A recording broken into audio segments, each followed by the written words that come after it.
going on, everybody? What's happening? What's shaking? What's doing? Welcome to episode 296 of McRae Live. My name's Dave McRae, coming to you live from the Voice Man Studios in Toronto, Canada. It is Tuesday, November the 26th, 2024, 8:16 p.m. Eastern Standard Time, 5:16 p.m. Pacific Standard Time. Woo, woo, woo! And we got a special show tonight. Do it again, you son of a bitch! Do it again, you son of a bitch.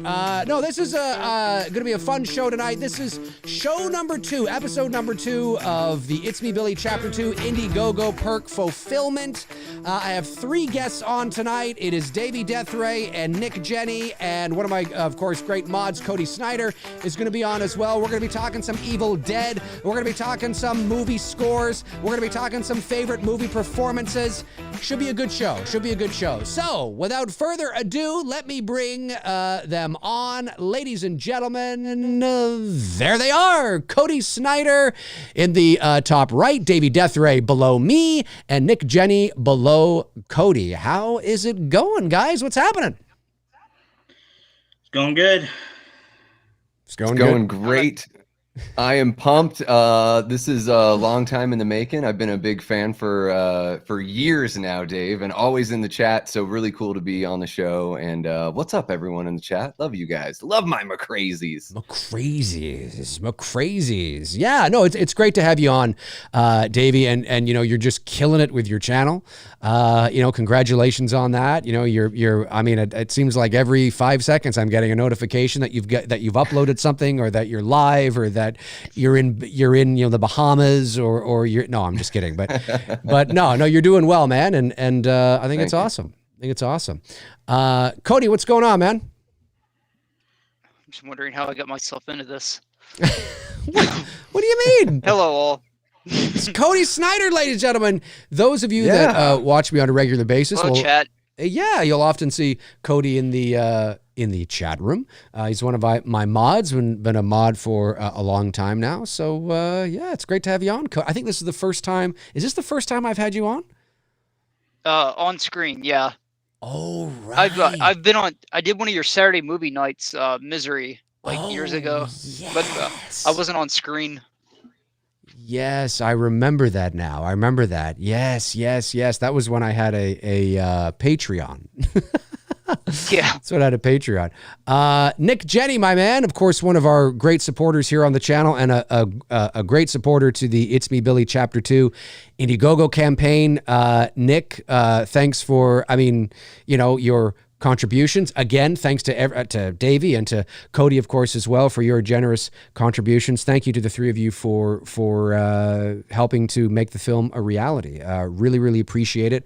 And it's great to have you guys here. Nick, how you doing? I'm doing great. A little nervous, but been looking forward to get on here, talk about my topic, something I'm really passionate about. So definitely excited to finally do it. Yeah, it's going to be awesome. Don't worry. There's only 7,428 people watching at the moment. You're fine. You're totally good. No, I'm just kidding. No. You don't have to worry about that. Yeah, so let's get the show started. So I remember, back when Davey Deathray became an associate producer on It's Me Billy Chapter 2, he said, Dave, I'm coming on McRae Live, and one of the things I want to talk about is Evil Dead. Evil Dead, as far as I know, is or at least one of your favorite horror franchises, one of your favorite horror movies. And I think it stems from either there must have been a show I had done or something where I had said that, I like Evil Dead. Yeah, it's all right. I mean, I don't dislike it. I don't hate it. But it doesn't get me jazzed. It doesn't turn me on, like it does for maybe some people. And you said, I'm going to come on the show and I'm going to make you love it. No.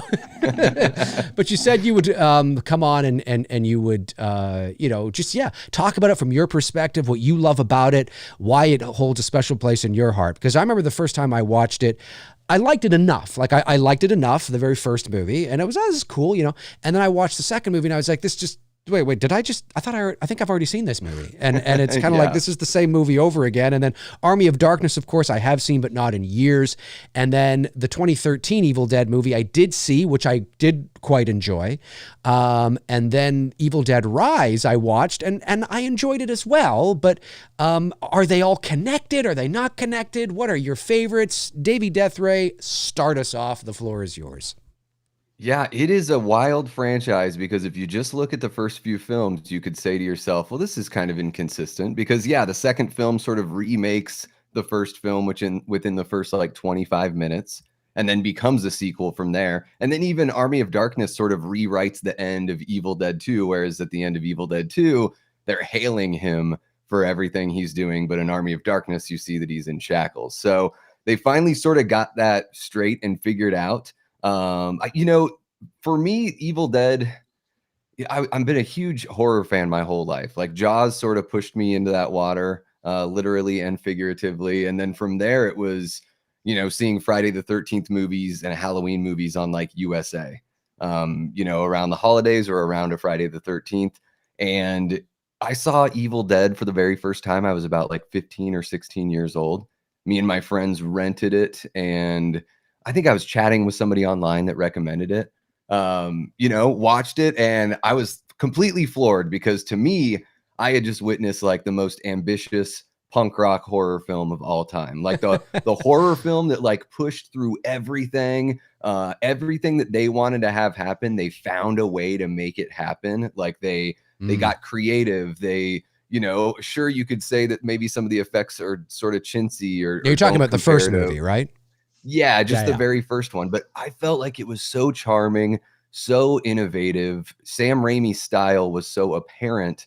And to me, it reminded me of all the great music that I listened to. Like it reminded me of bands like No Effects and stuff like that, where it was just like these people that made their dream happen. It really was DIY, not too dissimilar to what you and Bruce have been doing as far as, you're figuratively knocking on people's doors being like, let's make a movie, Right. And I think like with Evil Dead, it comes from that same sort of background. So to me, I think that Evil Dead even now could still be used as an inspiration for up and coming filmmakers, for people who just want to like, have fun with it, maybe just them and their friends, because that's how these guys started. But I also, I see a lot of that passion within like the fan film community and those folks who are now, looking to create their own IPs and take off with it. And man, I think Sam Raimi, Rob Tappert, and Bruce Campbell are three of the best producers out there. They've been able to maintain the control of the Evil Dead, which is such a rare thing. Nightmare on Elm Street fans and Friday the 13th fans know how tough that can be when the rights aren't consolidated. It's true. And I love that even though Sam's not making the movies anymore, they're handpicking their writers and their directors. They're still in control of it. And to answer your question, they all take place in the same universe. It's wild. So when they did the 2013 movie, it was sort of pitched like a remake. It was Right. like, this is a remake. And then you see Ash's car in the background, like covered by all the, the plant life has been taking it over throughout time. The book looks a little different, and we get a similar sort of story that we get from the original, but with a modern take. So wait, sorry, I just wanted to, if Ash's car is in the background in that movie, does that mean it's not a remake then? It's sort of it's a sequel? I think I would say it's a straight up sequel. It just happens to be called, so the original is The Evil Dead. Right. The 2013 is Evil Dead. To me, it's just it's a sequel. So pitched as sort of like a remake, but once they're listening to the vinyl in Evil Dead Rise, you'll remember that scene. Instead of reading the book, they listen to the record, and it talks about 3 volumes of the book. So that would be the version from the first 3 movies, the version from the 2013, and the version from Evil Dead Rise. So to me, that sort of solidifies the canon as, hey, these books, all 3 of these books exist within the same universe. Right. Which makes it, to me, I think it's also a series that could be really exciting. You could put Evil Dead in any place and any time. They already went the medieval direction, but you could do like colonial Northern Africa in the 1700s. You could, like, I've thought of, you put one on one of Columbus's ships and that's how it got to the States. Like maybe they were using it as a weapon or something like that. And you get rewrite to see history. Like, Evil Dead on a boat. Yeah. Right. Or my favorite would be a friggin' Western. Like it takes place over one night and it's just a Western Evil Dead. I think that could be super fun, but tons of possibilities. That's a really fascinating way to look at the series, is that it doesn't all have to be in the same sort of subgenre. It can be, you can almost make it like an anthology. You know what I mean? Where you start to branch off to, sort of subgenres of its own subgenre. And like you said, a Western, or, that where it feels, it starts off like this very serious Western kind of movie. And then all of a sudden there's this supernatural element to it, which makes it really interesting because it feels very out of place in a Western, but if it's done right and done well, it might be really cool. It's kind of like, maybe this is not the best example, but kind of like how you see, cowboys and aliens, right? Like, where it's that kind of, maybe it's not the best example, but the principle of what I'm talking about, right? Where it's like all of a sudden you see this technology and with these cowboys and you're like, this feels like this shouldn't be like this, but it's really cool somehow. You know what I mean? Whatever. Yeah. That's really interesting. So what would you like, how do you feel about Evil Dead 2 being basically a remake of Evil Dead? I mean, is it a remake of Evil Dead? Does it work as a sequel, or is it really just a remake of because it feels weird to me whenever I watch them. Yeah. Yeah, it's like, what is he doing going back to this cabin? That's what we said. The first, so me and my friends watched the first movie and we are like, damn, that was awesome. So we drove down to Blockbuster and rented Evil Dead 2 and Army of Darkness, and we stayed up like all night watching these movies. Yeah, and that's the first question you start asking is like, wait, what's going on here? And it's basically just because I don't think they had the rights to reuse the footage from the original film, and they wanted to catch everyone up because they knew that while the first film was a relative success, it didn't have widespread success. Right. So since they got picked up by like I think it was Dino De Laurentiis or Dino De Laurentiis. Yeah. De Laurentiis. There you go. I think he had picked them up for 2 and 3. And so, I think it was just a way to sort of catch people up. So, yeah, it is sort of like a remake. That first act is like a remake. They just cut everyone else out except for him and his girlfriend. Right. To me, though, I mean, the first film is still my favorite. When I first got into him, Evil Dead 2 is my favorite because it's got that splat stick kind of thing going on. Right. And I do really appreciate, like you were saying with it can be any subgenre. I mean, the first 3 films are technically, you have like a horror, like a comedy horror, and then a comedy with ridiculously watery blood. And, so it's almost like that's a strength within that first trio of films, is they're not all the same cup of tea. Like it's, it is really cool how they play around with that. And I think they sort of did it in a way with the other 2 films. Now, do you think that Evil Dead and Evil Dead Rise from 2013 and just a couple years ago, do you think they took themselves too seriously? Because when I watch Evil Dead Rise, it feels very serious. Like it doesn't feel. I mean, there might be some cheeky moments, but it feels like I'm watching a legit serious horror film. It doesn't feel like I'm watching I don't feel like I'm being winked at really at all. Yeah, I'm one of those guys where I like the serious Evil Dead. Like we were talking a little bit before we came on, and Nick was saying he's not into like the crazy amounts of gore, and I don't know what it is. Maybe it's just the certain subgenres where in like a demonic possession movie, I sort of expect it, whereas in a slasher, I kind of want a little bit of everything. I don't mind having some gory moments, but I also don't mind having off-camera kills and a little bit of like, a good mixtape. But when it comes to Evil Dead, there's just something so like brash and fun about it. So I like when it's most serious. Like I think the 2013 film from Fede Alvarez is amazing. I mean, clearly that guy has a skill to be able to look at somebody else's IP and sort of know what to do with it and know how to approximate it, but still give his own flavor. And so I think the 2013 film, to me, it's my favorite other than the original in the series. And I'm relatively lukewarm on Rise just because I wanted Rise to push it a little bit more. I felt like they walked up to the cliff and didn't really dive in the way the 2013 film did. Right. Especially because I don't know if you watched the trailer before the movie came out, but I was like, damn, if they're showing us this stuff in the trailer, this movie's going to be bonkers. Cheese grater. And that's all I'll say. Yeah. And that was sort of as far as it went, right. You know, in the final version of the film. But I did enjoy it. I think, you know, Evil Dead right up there with Scream is one of the most consistently solid horror franchises. To me, I think it is the most solid. And I'm really looking forward as far as like where it can go from here. I mean, I say I trust in these guys to handpick their directors. I think we were even talking Terrifier 3 beforehand. I think it'd be really fun for Damien Leone to do something like Evil Dead, where he can, you know, really use all that gore stuff he's great at and be able to play in a different sort of sandbox. But also, you know, I'd be up for a dozen more of these movies. Gotcha. I gotcha. At this point, I gotcha. Now, Cody, are you an Evil Dead fan? Yes. I haven't seen Rise yet. Still haven't seen it. I'm ashamed to say. I haven't finished all of Ash vs. Evil Dead, the series, either, and I need to rewatch the 2013 one. But the Evil Dead 2, and Army of Darkness, I love all of those. Really cool. So, I prefer 2 and Army of Darkness over the original, but over the first one. But that's me. So what was your first experience with Evil Dead? You know, the Evil Dead franchise. I remember seeing the cover to the second one when I was a kid, when I used to go into our local movie store. Yeah. It's called Movie World. I remember just thinking, I always thought it was Jim Carrey on the cover. I was like, it is a little too...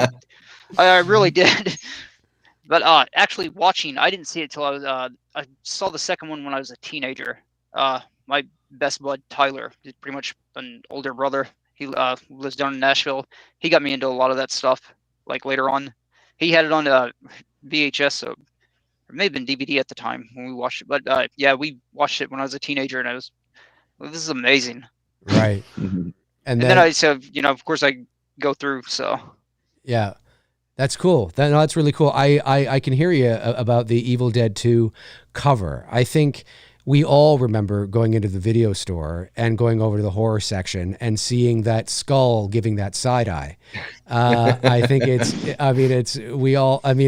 you know, whether you like the movie, whether you've seen the movie or not, if you're a horror fan and you walked into that section, we all remember that cover. And it did, it did draw your attention to it, you know? And so, that's really cool. Nick, you are not, now you're not an Evil Dead fan. You're not really a blood, guts, and gore fan, which is really cool. You know, we share kind of more of that psychological theater of the mind kind of vibe. But what are your memories of Evil Dead when you were growing up? Like, now you if I'm not mistaken, have you seen any of the films? You haven't seen any of the films, right? Or have you? I've not seen any of them. Okay. My parents watch a lot of horror, but it was also a series that they never really got into either. Right. I know my dad said he may have seen them a few times, but nothing he ever really got into. I know a little bit about them. I like to kind of be as knowledgeable as I can about everything. Yes. So I know like the basis, and I know some of the plot points and stuff like that. And I do like Bruce Campbell. Was a big fan of him in Burn Notice, and obviously in other Sam Raimi stuff. Yeah. So in other Sam Raimi stuff, he's great, and so I appreciate him as an actor, and I do like what they did for like horror, and especially the first movie being kind of independent like it was and stuff like that. And then the second one I know is kind of the fan favorite, and I do remember the cover of the poster for that one. And so that's my main knowledge of the series. I really didn't dive too much into it at all. So No, that's okay. I can't really give too much on this topic. That's okay, man. That's okay. I mean, it's just I think it's cool. I think it's cool to have the two opposite ends of the spectrum, right? You've got Davey here, who's, you know, like watched every movie in the series and knows it from back to front, upside and down. And then you got you opposite him, who's just like, I haven't seen any fucking of these movies. I don't even know what's going on. I actually think that's really cool. That's really interesting. And then there's me. I'm kind of in the middle, and then I think Cody's probably maybe a little more advanced than me, because I have seen 1 and 2, and I've seen them all, but I haven't seen them in a while. And certainly Army of Darkness, I think, is the one I've watched the least, I think.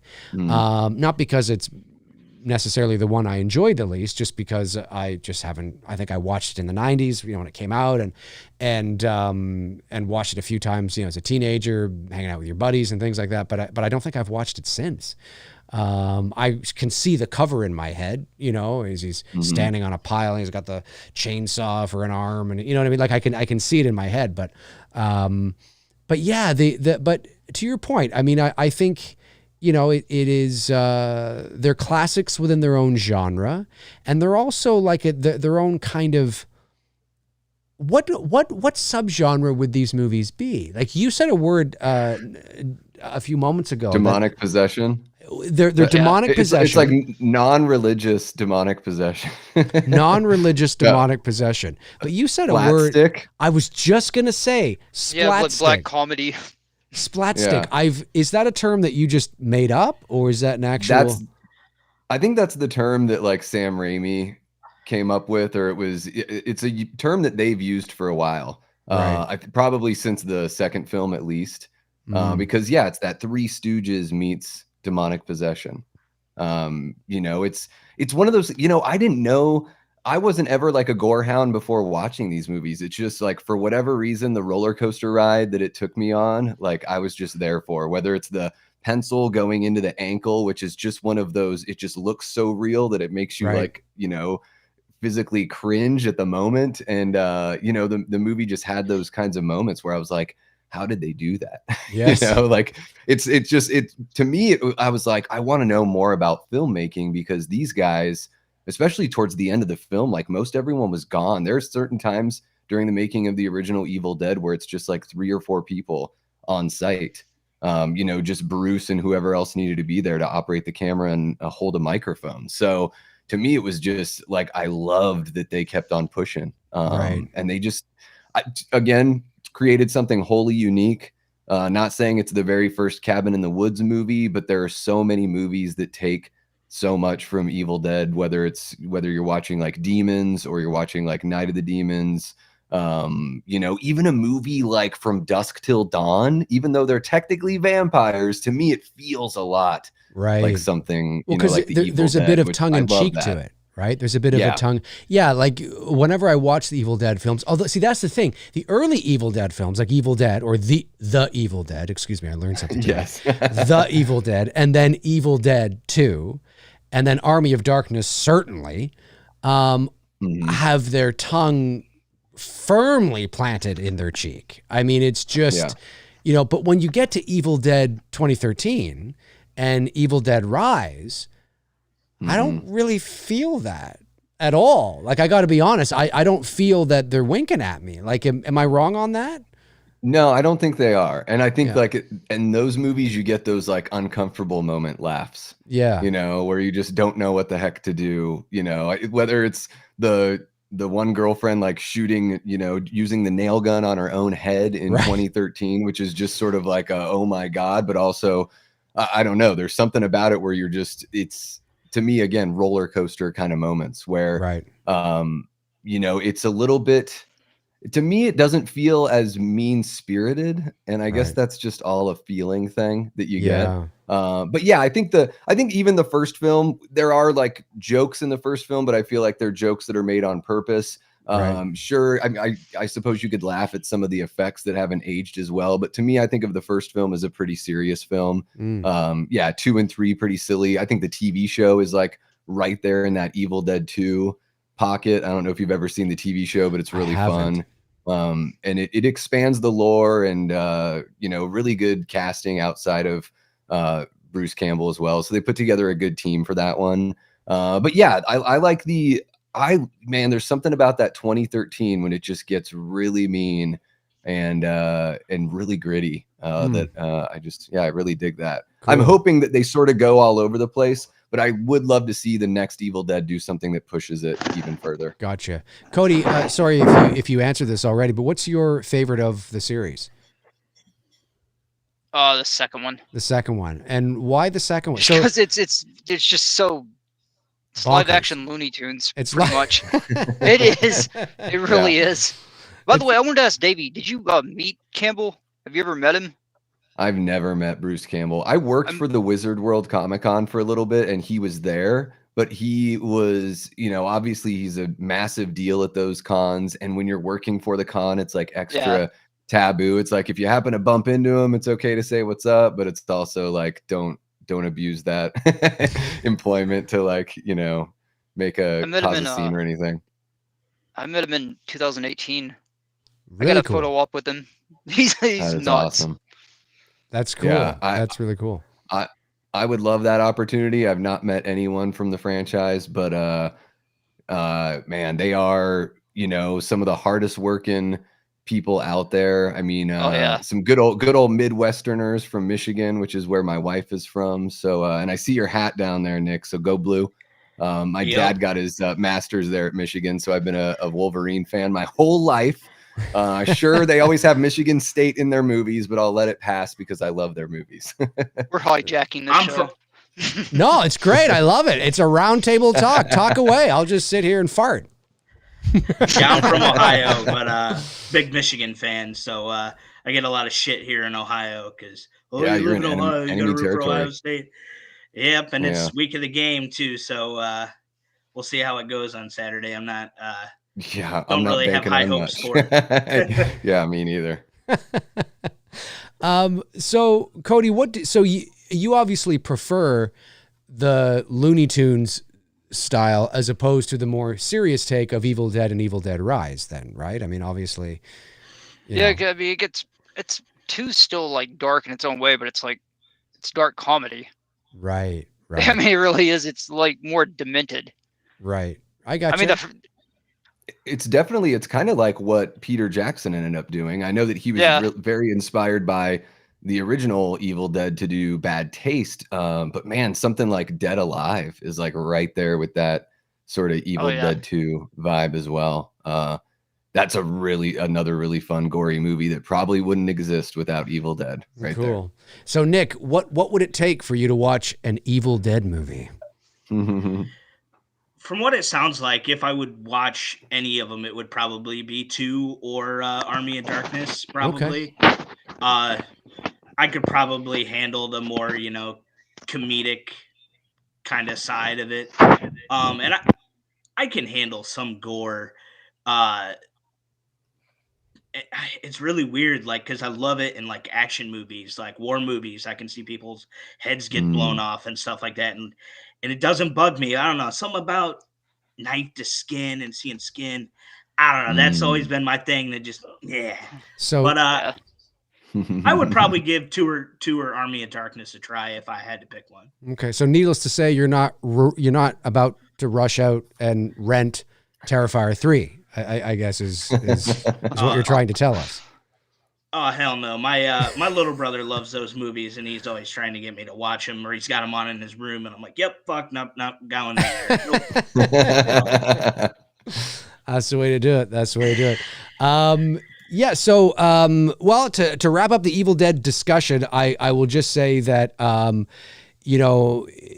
I kind of want to go back now, having talked about this. I want to go back and I want to watch certainly Evil Dead from 2013, because it's been a while since I've watched that movie. Evil Dead Rise I've seen very recently, obviously, because it's a recent film. Mm-hmm.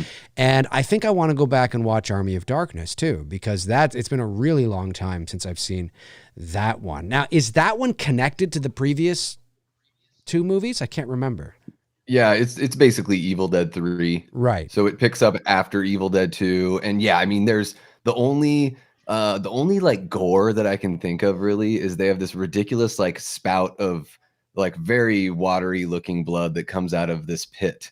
But it's all like, Nick, it is straight comedy like that. Right. It is even more leaning on the whole, Three Stooges kind of aspect of it. Ash is at his like most cocky and confident and hilarious. All the one-liners, like the "Give me some sugar, baby," all that kind of fun stuff. Right. It stems from that. Yeah, it's really fun. It's one that I don't watch as much because I like the more serious side. Right. But honestly, as a kid, it was like I heard my brothers quoting that movie years before I ever saw it. So it's one of those. It is, as you like to say, Dave, it was in the pop culture zeitgeist at the time. It was. At least in the Conway family, in the Deathray household. At least on this street, in this household, in this bedroom. That's what in Juneau, Alaska. That's in the early 90s. That's it. Very cool. Very, very, very cool. And I think you already said that you're hoping that moving forward, you want them to push the boundaries more, even more than they have. If they were to do are they doing an Evil Dead sequel to Evil Dead Rise? I don't know. They're producing 2 movies simultaneously now, where they've handpicked a couple directors. So I think it was the guy that did that Infested movie. It was like a French film, I think. So they hired him, and I can't remember who the other person was. Right. But yeah, they're. When it comes to movie news like that, I'm sort of like, I'll wait until there's a little more meat on the bone to really get too invested. But it sounds like they're working on 2 that I would imagine won't be directly tied to Evil Dead Rise, but I would imagine they'll use one of those 3 books because now they've sort of stamped it into the canon that there's these 3 volumes. Maybe the 3 books will come together in one big epic. It would be amazing. I would love. I know Bruce Campbell's retired from the role of Ash. He said he would come back in like a cartoon or something like that. Yeah. If they can get Jane Levy back, if they can get the 2 final girls and Ash in, it was like Jane Levy from. She was in the 2013. Oh, 2013. The woman. Yeah. Not the woman from Frasier. Not her. That actress. No, because no. she's a Jane Levy too, isn't she? That's Eugene Levy. No, I'm just joking. She didn't have that thick of eyebrows. No, Wasn't Jane Levy the actress from Frasier? Jane Levy was in. She was in Don't Breathe. Are you wait? Are you saying Levy or Levy? Levy, Levy. Okay, yeah, I'm thinking of maybe they have the same name. I don't know. Anyway, yeah, I was just gonna say she was already like 50 something. Right. Okay. Yeah. And cool. I thought she was fantastic in Evil Dead 2013. I thought she was great in Don't Breathe, another really good Fede Alvarez film. Yeah, I'd love to see her come back. I think Mia is like man, for stepping into Evil Dead and creating a character that's basically like their, a female version of Ash. They did it in such a smooth way that it felt like everything was earned and nothing was just like given. Disney could take some lessons when making their Star Wars shit. Go watch Evil Dead 2013. That's how you write a strong female lead. There you go. You make her a heroin junkie and she overcomes her addiction. Yeah. Boom. Thank you, Brandon, by the way. Jane Leaves. That's right. That's what I'm thinking of. Jane Leaves, not Jane Levy or Eugene Levy. All right. Well, this is good, man. This is good. I appreciate you sharing your knowledge. You're obviously well-rounded in it, a lot more than I am. And I think it's really cool. It's definitely, a franchise that is one of the icons of horror, certainly of early independent horror from the 80s. And again, you have to respect the hustle and the hard work that went into it. And it's certainly it's a cult film. The first movie or the first 2 movies for sure. Well, even I think the first trilogy, we'll say, has got a cult following. And I think it's really cool. But yeah, no, that's let's move on to music in movies. And I want to toss this over to Nick Jenne because Nick, this was your topic you wanted to talk about. And you are a music guy. You said you have a bunch of tattoos on you that are music bands and music, and you want to talk about, different scores, how music affects certain movies, or whatever the case is. The floor is yours. Let's get the party started. We'll let you start the discussion, and then we'll all figure out where we want to kind of dive in and figure shit out. Nick, Take it away, my man. All right. All right. So basically my love for music started when I was younger. Basically had an uncle play Fade to Black for me by Metallica. And I fell in love with that song, fell in love with the band, and then just fell in love with music. And how I kind of interpret music, I've always been more into the actual musicianship rather than like the actual singing and lyrics. Like I can appreciate a song that has great lyrics and stuff like that, but for me, it's the guitar. I'm a guitar guy. Guitar, drums, and bass is good sometimes, depending on the band. But definitely the least favorite. Never wanted to be a bass player. And then just like how it can be applied in movies and how it affects movies. And the big movie score for me, and my favorite actually comes from my favorite movie, which is The Outsiders. And it's such a great score. And great entrance theme too by Stevie Wonder too. Stay Gold. It's a great song. The funny thing about that score though is that they released a director's cut. Francis Ford Coppola released a director's cut years later, and his father was actually the one who scored the original, and he was not a fan of it, of his dad's score, but he didn't have the heart to tell him. So in the newer version of it, he cut out most of the score in the movie, and he put in a lot of 50s and 60s popular music, a lot of Elvis and rock and roll and stuff like that. And I watched it recently, and like it took all the magic from the movie for me. Like I love that original score. There's a part in the movie where Ponyboy and Johnny are talking. And there's a sunset, and they're talking about the Robert Frost poem, Stay Gold, and just the music in the background going on during that just enhances that scene so much for me. And it just, big reason why I love the movie. There's a couple of different scenes in that where just the background music gets it for me, especially the ending too. And it was just kind of disappointing watching the newer version that had some added scenes, just kind of all that music dubbed over the top of it just kind of took out all the emotional connection I had with the movie. So if I watch, every time I watch it now, I definitely watch the original version because it's so much more powerful and meaningful to watch for me, hearing that score. So that's one of my favorite movie scores. Good choice. Another favorite will go in the horror genre. Halloween obviously is big for me, and I'm actually Somebody a fan say of Halloween. Sorry, go ahead, Nick.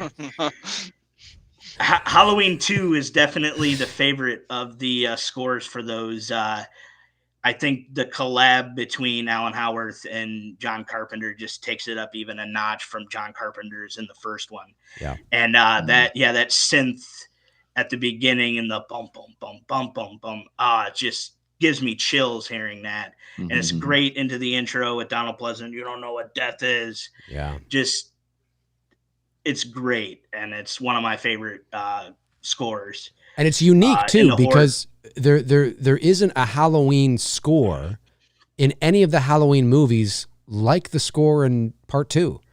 It almost, I mean, the score from it's the best version of the theme. Yeah, the score from the David Gordon Green trilogy is fantastic as well. But there's something about the Halloween 2 score that feels like it sits on its own on an island, and it's just great. Yeah. Anyway, sorry, Nick. Continue. Oh, you're good. But yeah, and that's one of my favorite horrors. The other favorite horror score for me is another John Carpenter movie, which is The Thing. Just very, very simple. Yeah. The bump, bump, bump, bump, bump, bump heartbeat. That definitely that definitely gets me, and that's my favorite Carpenter movie. Is The Thing, and it's probably my favorite horror movie. And I said I don't like gore, but that's got a lot of gore and visual effects. So, like I said, I'm a weird one. It just depends. It hits me different, certain things. So that one I've always been able to stomach, and I absolutely love that movie. But then when you talk about music and movies as well, like not just original scores, but also like using popular music in movies can also enhance it too. And as for me, you know, being a big fan of music, I like a lot of the deep cut stuff, you know, not the radio airplay shit. So if I hear something like a thunderstruck in a movie, that could definitely take me out of the movie like right away, because fucking hate that song, you know. I hate all the stuff that you hear all the time. Right. So, Led Zeppelin again. I'm like, come on. Never heard that Led Zeppelin song in every movie and commercial ever. Exactly. Lot of AC/DC can turn me off to a movie really, really quick. But yeah, it's just nice when, you know, you can, when it feels organic in the movie. It doesn't feel like it's overpowering the movie, but it just feels like it fits within the movie. You know, even in Halloween, like the Don't Fear the Reaper, it just kind of fits along with that movie. It doesn't overpower the scene. It doesn't take anything away from it, but it adds to it in a way, not in, you know, a big level, but it in a small level, you know. Right. Yeah. Very cool. So your favorite scores from The Outsiders is from The Outsiders. Obviously love a lot of Star Wars stuff. Classic. Phantom Menace I saw when I was 6 years old. Duel of the Fates. Score it's so good. It helps me. Sorry, go ahead. It definitely makes up for a lot of shortcomings that movie has. It has a lot, but I don't know, just the epicness of that score like really can elevate that movie and make it much more watchable for me. It can. And just like the main Star Wars theme isn't even the best. Like there's just like more of the subtle uses of it throughout the movie rather than like the main theme that just like get me more, like especially at the end when he's looking at the two moons on Tatooine, like the music in the background there, you know, that definitely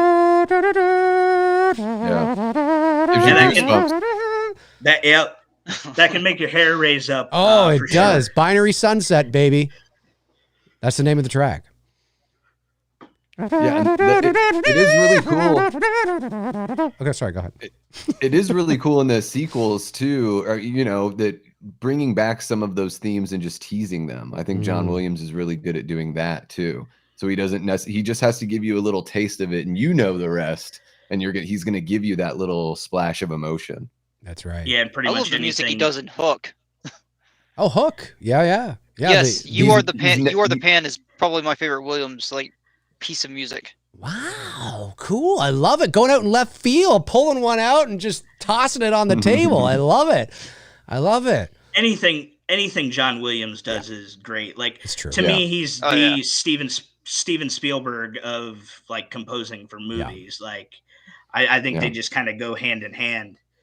Yeah, he's fantastic. I mean, even the music in even the music in the sequel trilogy you know, is really good, and like the music in the prequels is fantastic, and you know, Rey's theme is fantastic. The Jedi steps in The Force Awakens, you know, when she goes to the island to see Luke. If you just that's fucking fantastic music, you know what I mean? And it just elevates. You're right. It just elevates. Yeah, John Williams, you know, Halloween. I mean, that's really cool. The Outsiders. I would not have. That's out left field. That's really good. And it's good. But that surprised me. Yeah, it's a good one. It's just so simple. Yeah.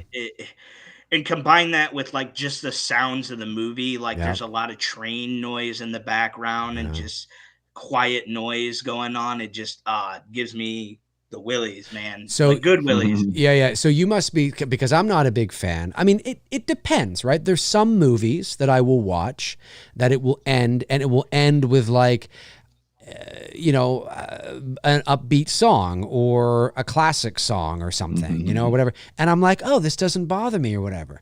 But it all depends on how the movie ends. I'm specifically talking about like horror movies, right? There's some horror movies, not all of them, but there's some horror movies where they end in a certain way where I want to be left with the feeling that this ending has just given me. And then and sometimes it does it right, like Invasion of the Body Snatchers from 1978, one of my favorite horror movies of all time. You got Donald Sutherland, and you go into his mouth, and then there's no music. There's actually no music. It's just scrolling white credits. It's literally no music. Now, could you imagine if that was... Yeah. And it's like... Or they bust into a disco song. It's Invasion of the Body Snatchers. Yeah. And you're just like, what the hell just happened? That's right. What? Stand alive, stand alive. Ha, ha, Yeah. ha, ha. It's like, what I don't feel, because the ending is so shocking. It's like, oh my God, they got him. No. I want to be left with that feeling of dystopian despair and all hopelessness and all that kind of stuff. Mm-hmm. And there's a couple of movies like, that even in the movies that we love, there's a couple of times where I'm like, yeah. And I'm like, oh, Jesus. I'm like, anyway, because I'm the kind of person that if I ever get to make a movie that gets theatrically released and it's a horror movie, if I have a say, because you never know, I might not have a say. If I have a say, I want my audience, the feeling that they are feeling at the end of the movie, I want them to stand up. I want them to kick over the popcorn bucket and the drink and the stickiness from the soda that's on the thing.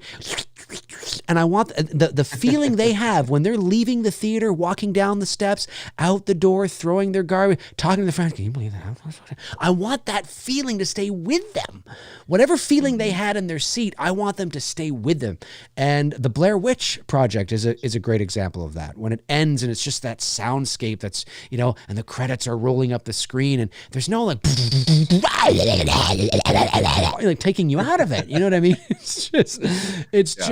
It's great, So I hear you, man. Like the feeling, how you like the music that you play over the end credits and the opening credits, but especially the end credits can really, funny enough, can I don't want to say make or break the movie, but it can certainly remove your audience, I think, too prematurely from the moment, the feeling you want them to sit with and take with them as they leave and sit in the car and talk about, oh my God, that was not gonna, you know what I mean? Yeah. Do you feel that way, Nick? Yeah, you definitely have to match up what fits with the movie and what fits with the ending. Like, he said you don't want no disco theme playing after, a horror movie that's got a shock ending and, we are the body snatchers. Yeah, you can't be having that. But like, I definitely do love me some, 80s cheesy movie scores and stuff like that. Obviously Rocky IV, all the music in that. A lot of the original scores to like the Van Damme movies and like Kickboxer and Bloodsport, like just super 80s sounding and just super cheesy, but like it's great. Like it just gets me into the movie. It's that in Kickboxer, the song they're going through in Thailand, and John Claude's rocking the double denim, and it's just bopping 80s. It just fits. It just fits.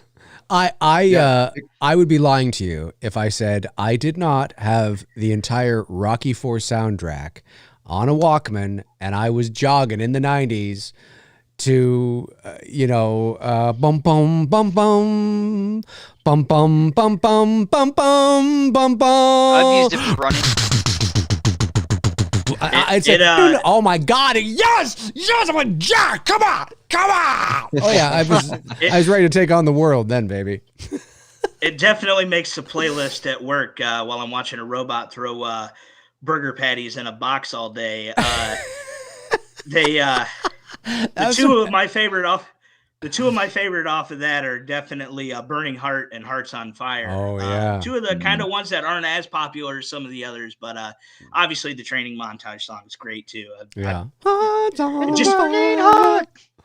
It just makes you want to get up and exercise. Like even if you're fat, like you don't want to do it. It's like I could do that for 5 minutes during the song and then just be done. Just seeing a robot put patties into.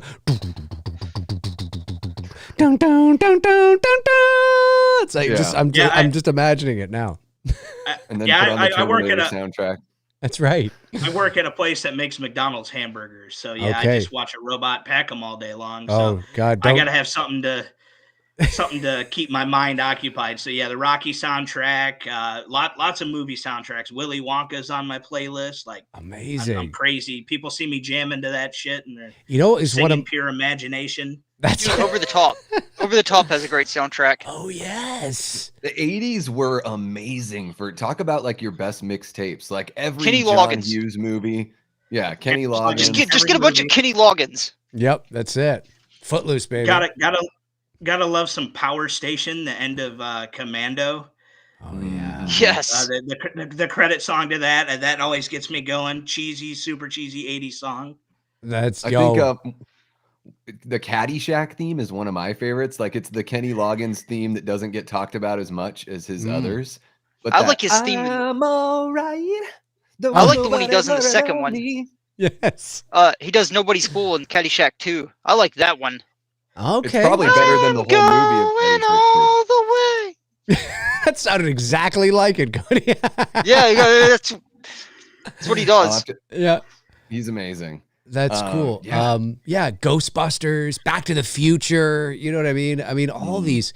You know, it's interesting. I was thinking about this, and again, I'm hoping that I can have some say when I have the opportunity to make a film that we either go to streaming or wherever. But I'm the kind of person, and I think it's again the era that we grew up in.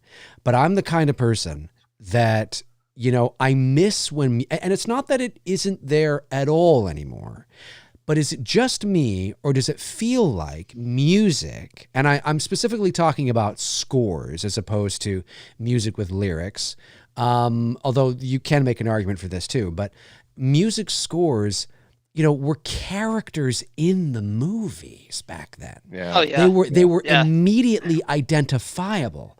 You know what I mean? And now it feels like scores in movies, it's just like one template of a score for every movie that comes out. I don't feel like I couldn't tell you, like I watched, and I'm only mentioning this movie because I just recently watched it. Now, maybe if I listened to the score to this movie on its own, without the movie, and I just listened to the score, I would think, wow, that's actually really good. The problem is, when I'm watching the movie, I don't hear it. Now, some musicians might say, well, that's good because that means you're paying attention to the movie and, it's supposed to blend in. And fair enough, there's an argument to be made for that because you certainly don't want the score to stand out in a negative way. But like I watched Apartment 7A, which is the prequel to Rosemary's Baby. And I mentioned this on a show a few days ago. I actually was surprised. I didn't hate it. I actually don't think it's that bad. I don't think it's like Rosemary's Baby, but it was way better than I think it had every right, any right to be, and way better than I thought it was going to be. I thought it's actually pretty good. They actually did a really good job with it. And it's a psychological horror movie, and it had a score. I don't remember it at all. I don't remember it at all. Yeah. And most movies I watch today, I feel that way about. And it doesn't, I miss having a score that is a character in the movie. You remember that score. And I don't mean a theme necessarily. I just mean a score.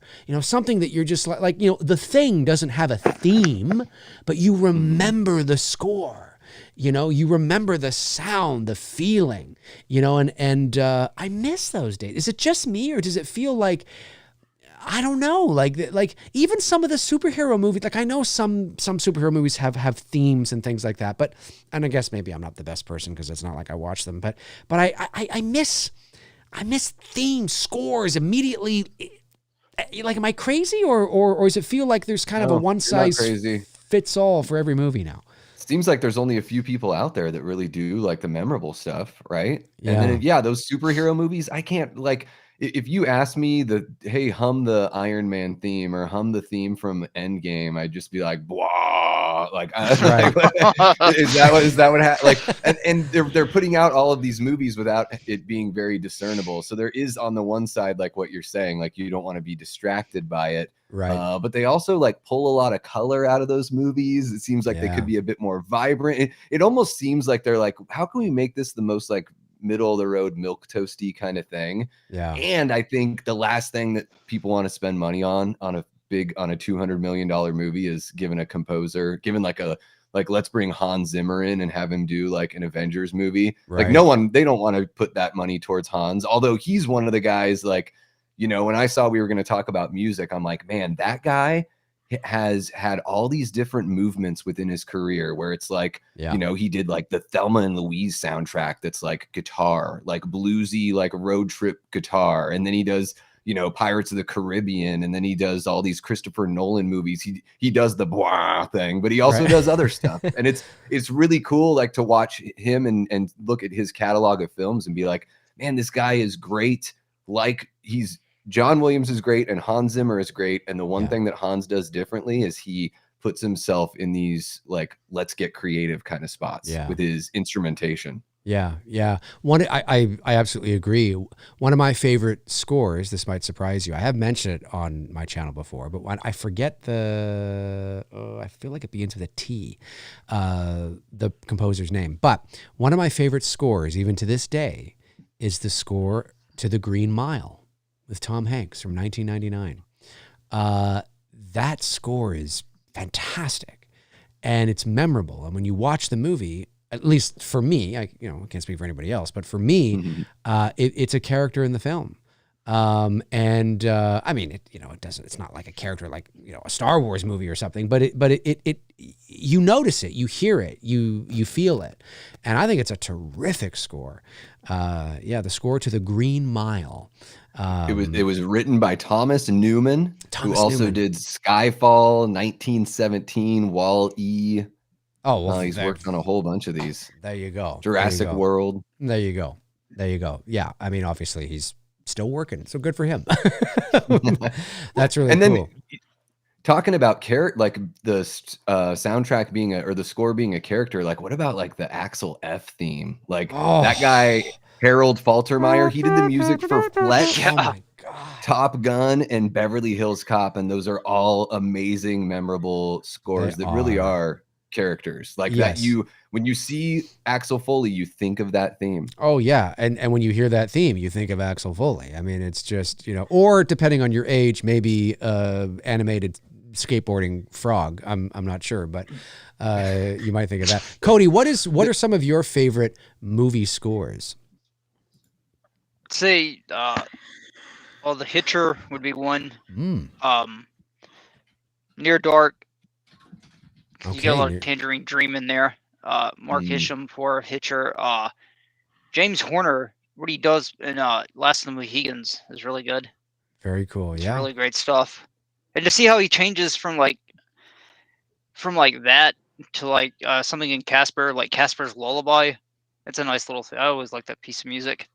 There's a lot. Obviously, Footloose is like big. It's always been a big favorite of mine. Like the original. I hate that I have to say that. I used to dance in my living room to the Footloose soundtrack on record. Yeah. I almost broke my neck trying to be Kevin Bacon in that movie. When I was about 6, I tried to do a backflip. It didn't work out too well. Well, you could still try. But I almost broke my neck doing the Jesse dance from Freddy's Revenge. Oh wow, that's a good one. Oh yeah, come up, baby. I threw a disc out in my back trying to do that butt thing. Oh yeah. Your wife made you do it, right? Sure, that's the story I'm telling. No, Davey was alone, and he was in his room alone, singing into a hairbrush, and that's just we all do that, right? We've all been there. We all do that. Very cool, Nick. Like, so what is something you want to see when you think of scores and music and how it affects, like, do you, like, I assume you agree that it's not really a character anymore per se. Do you wish that they could go back to that as well? Yeah, it definitely seems like last 10, 15 years, there hasn't really been anything that's been like iconic. Nothing's really stuck out. You know, you had the Harry Potter theme, 20 years ago. That's something that was, kind of big, and, all the sounds throughout that movie, you know, it's a character of that movie. So there's some, you know, early 2000s, I'd say maybe early 2010s, but yeah, definitely as of late, nothing's really seemed to stick. And yeah, I'd like to see more of, you know, the older style stuff where it just enhances the movie. Like it just feels like it's there just to be there now.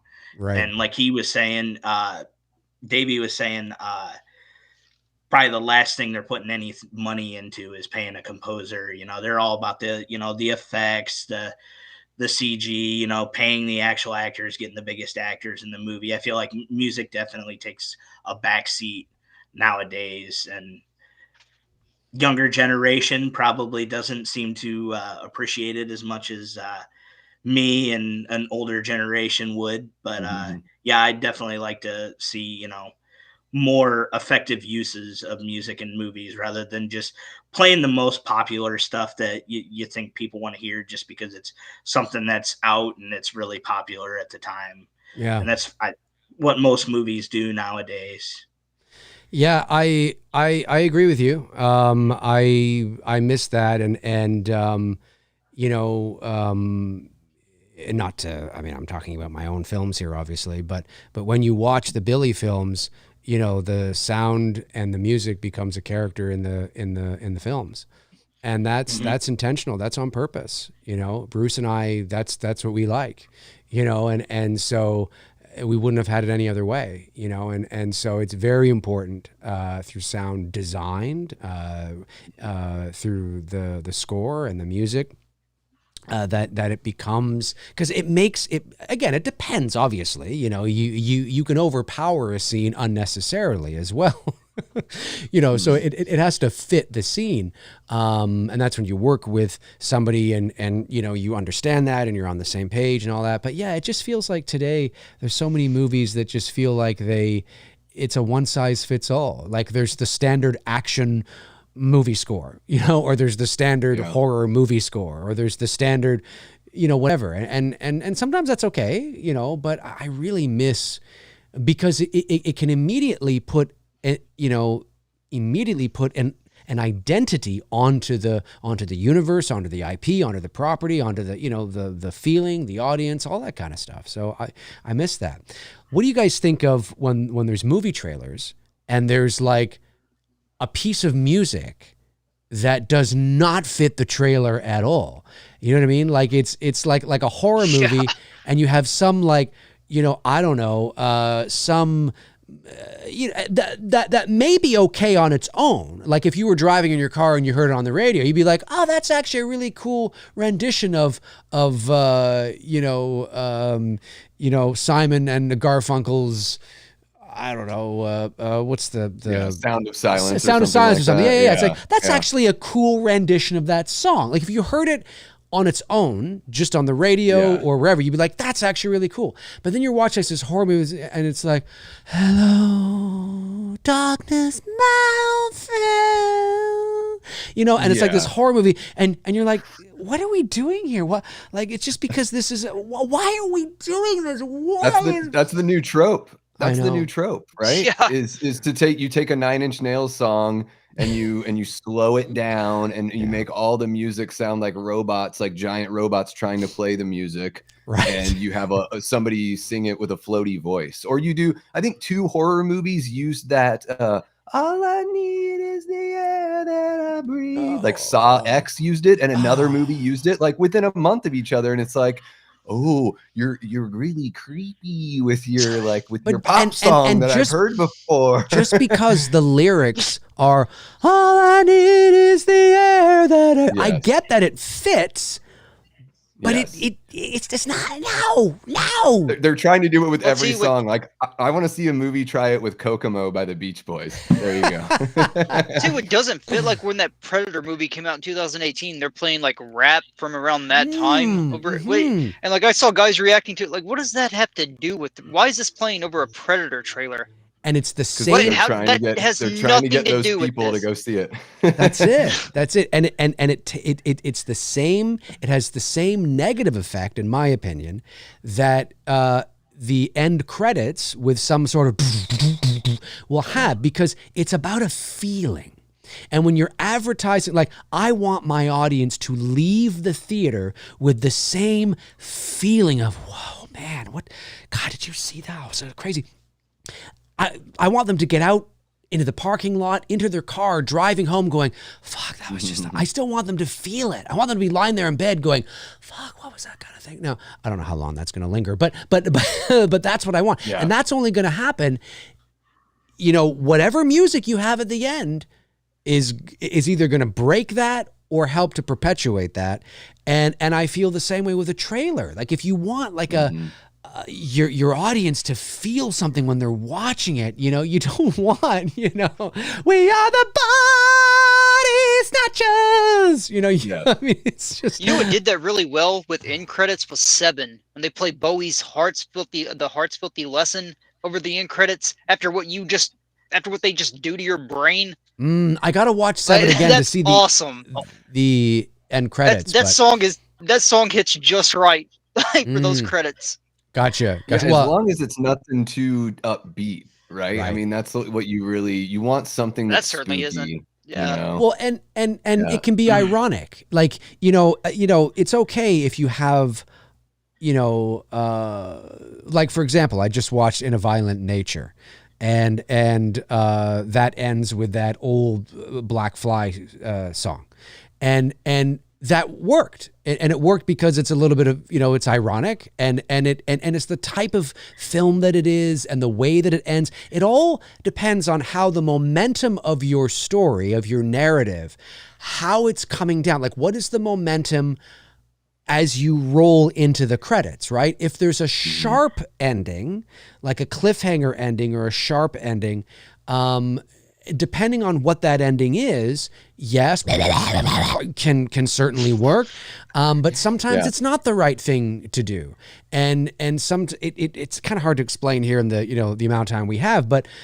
as you're moving the narrative forward and you're rolling towards the end credits, the pacing and the feeling that you're building, moving towards that end, and you know the end is, you know, about to come. What you choose, can really sometimes it can work, but most of the time when I watch a horror movie, most of the time, not all the time, most of the time when I watch a horror movie, if it ends on something that is, as you said, too upbeat, too modern and upbeat, it takes me out of it. The Black Fly song at the end of, you know, In a Violent Nature, there's an irony to it, and there's always, you know, an older sounding song, it's still, you know, can still work with it, you know.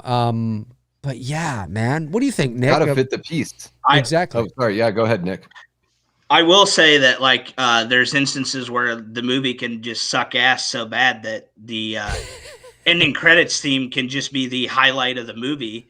That's and true. I know that Frank Riker of Slaughtered Lamb would agree with me. The end of Freddy's Dead with Iggy Pop singing "Why Was I Born" with like all the old pictures of Freddy is the best part of that fucking movie. Like, so sometimes like the ending credits song can just be the highlight of the movie and not even pertain to the movie, just be a kick-ass song. And that's true too. The movie sucked ass, and the best thing you get is the end credits Kills. That's how you feel about Halloween Kills. I mean, I like Ghosts. I told Davey that, yeah, like we talked about that on his stream. Like I like the end credits song because I just that song's really catchy. And I like Karen in that movie. They did like a 180 with her from the 18 movie. Right. Because in the last part of that movie, that's really the only person I'm rooting for. I'm like, all right, this is badass, and then you know where that goes. That's the end of that. And then they start those credits, and I'm like, well, at least we got this. That's right. I agree with you. Ghost doing Hunter's Moon to Halloween Kills is a great song. That was definitely the movie version's better. Of the movie. True, it is.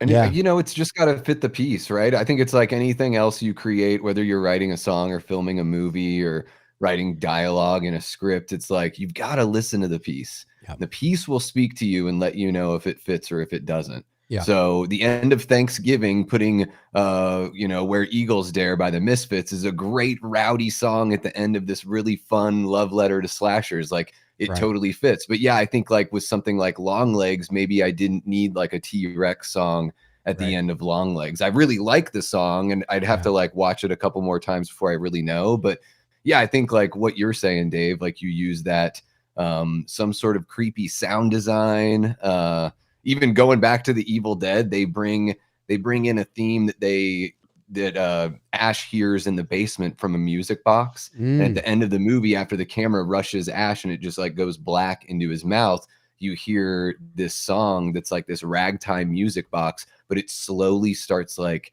the music gets slower and it starts falling apart. And the whole thing is Sam was like, everything dies in this movie. Even the music in the end credits dies. And that's what you like hear. So, if it fits your theme, that's true. But yeah, I mean, the whole like late 90s, early 2000s, like End of Bride of Chucky, like I think it's Rob Zombie that closes that one out or something. And then, Freddy versus Jason, I'm sure does something very similar. Oh yeah. It just, in some ways it can sort of put it in this, you're always reminded of, oh, here we go, late 90s, early 2000s movie. That's it. We got some new metal at the end of our horror movie. Oh, that's it. That's it. You know, Indicate really, that we're tough. That's another one as Ennio Morricone, like what he does in Orca. I remember that even when I was younger, like every time I watch it, it's just haunting. His music's like it's like that in Hateful Eight too. Anything he does, I think, is that leaves like an impact.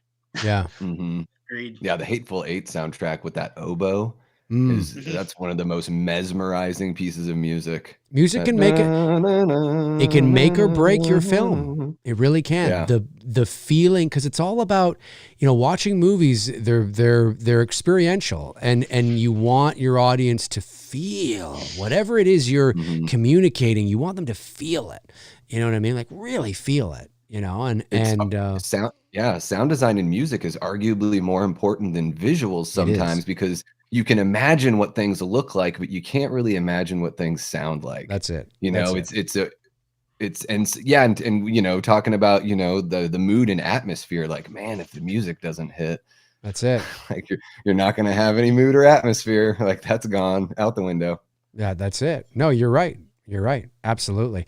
Any last things you want to say on music here, Nick, and sort of what your just any last thoughts? No, I think we covered most of it. I mean, just like we've all said, it's just got to fit. It's got to fit what it's going along with. It's got to kind of bring the message home of what it's trying to say. I would like to bring up one more that is a love of mine, is definitely a Magnificent Seven, old Western movie, great soundtrack, upbeat. That one always gets me going. That's a definite playlister. So cool. Just wanted to give a shout out to that one. For sure. Yeah, for sure. All right. Well, let's move on to movie performances. Cody, this was something you wanted to talk about. Best performances in movies. Now, this could be horror movies. This could be action, comedy, I don't know, thriller. What are some of your favorites? Tell us why you wanted to talk about it. Get the ball rolling. And let's talk about movie performances. The floor is yours. Yeah, all right. I've had this in the back of my mind since we got that email from you, and then I've been thinking about it today.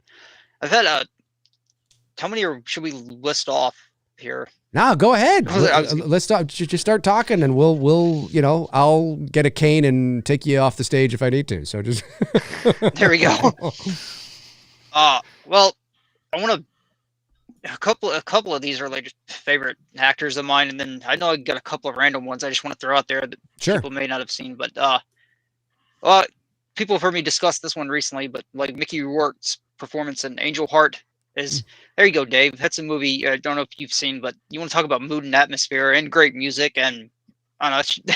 That's an ominous movie. I haven't seen it. You need to check that out. Okay. I'd love to see your reaction to it. All right. But his performance in that is one of my favorite acting performances ever. Like, he's one of my favorite actors ever, because I've seen him do it in multiple movies where he can go through like an entire array of emotions in like a couple of minutes, and everything's just so convincing. So he's got a scene in The Pledge, like a little over 2 minutes, like a little over 2 minutes with Nicholson. And he goes through like just the entire like range. Cool. He's very, very convincing. But in Angel Heart though, like he's set up what it is a private eye. He's hired to like find this iconic singer of the past. But I can't say too much about it. It's an odyssey of a movie. That's cool. It's gonna Whenever I think of Mickey Rourke, rape. whenever I think of Mickey Rourke, and this is going to be embarrassing because I know he's been in a lot of stuff, but whenever I think of Mickey Rourke, for some reason, I think of the 2000 remake of Get Carter with Sylvester Stallone. Yeah. Yeah. Which I saw in the movie theater and I actually kind of liked, and he was the villain in that. Anyway, go on. Yeah, I just watched did a Expendables watch along with Jason Knight recently, a couple of weeks ago, and then those two have the best scene like in the middle of the movie. Yeah, when he's tattooing the back, right? I'm talking about later on when he's like, yeah, they got that too, but I'm talking about like later on the scene in the middle when he gets back and he's talking to like Rourke's character about the girl that he left behind there, the woman that he wanted to save, and Rourke tells him about how he let the other woman like in the past like just jump to her death. Gotcha. It's great little scene. Yeah. But Angel Heart, and then Gary Oldman, I think, is the greatest actor ever. He's got. Yeah. But just to throw out one, Colin Murray's in here. He's gonna appreciate this because he's a big fan too. State of Grace, New York Irish gangster movie came out around the same time as Goodfellas. Obviously overshadowed because of that, but it's him and Sean Penn, Ed Harris, and Gary Oldman's like their little Irish mob family. And like Sean Penn comes back into town. He was like, they're like he and Oldman's character are best friends. Right. And, everybody's like, Oldman and like, he's like the most sincere person, even though he's probably the most dangerous, chaotic. He's the only one not pretending to be somebody else. And just what he goes through in that movie is awesome. Cool. Force of nature. He's amazing. I think of so many movies with Gary Oldman. Obviously, there's some fun ones like Air Force One, but I really liked him as the villain in The Professional. Stansfield. He's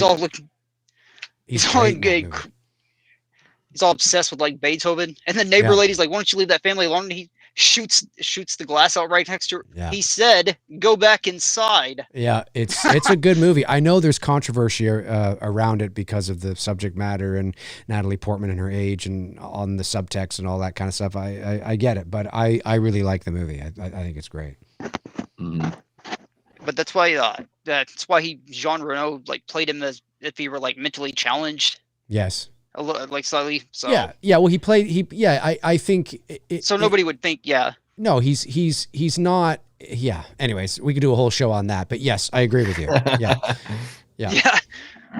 That's just what I read about it. He decided to play it like that, so nobody would be like, him with this little girl. Yeah, he played it more simple, like he's naive and it's not. Yeah, he's not looking at her that way.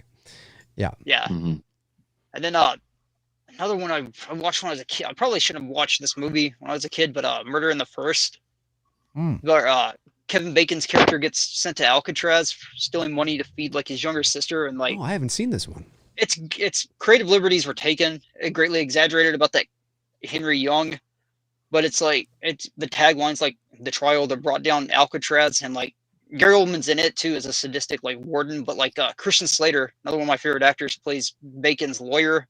Right. In the movie, because like he's supposed to do like 19 days, I believe. They end up leaving him in solitary confinement for like years, turns him into a monster. That's why it's hard to take award shows seriously. Right. Because how do you have a performance like that and nobody like really like pick up on it? I understand.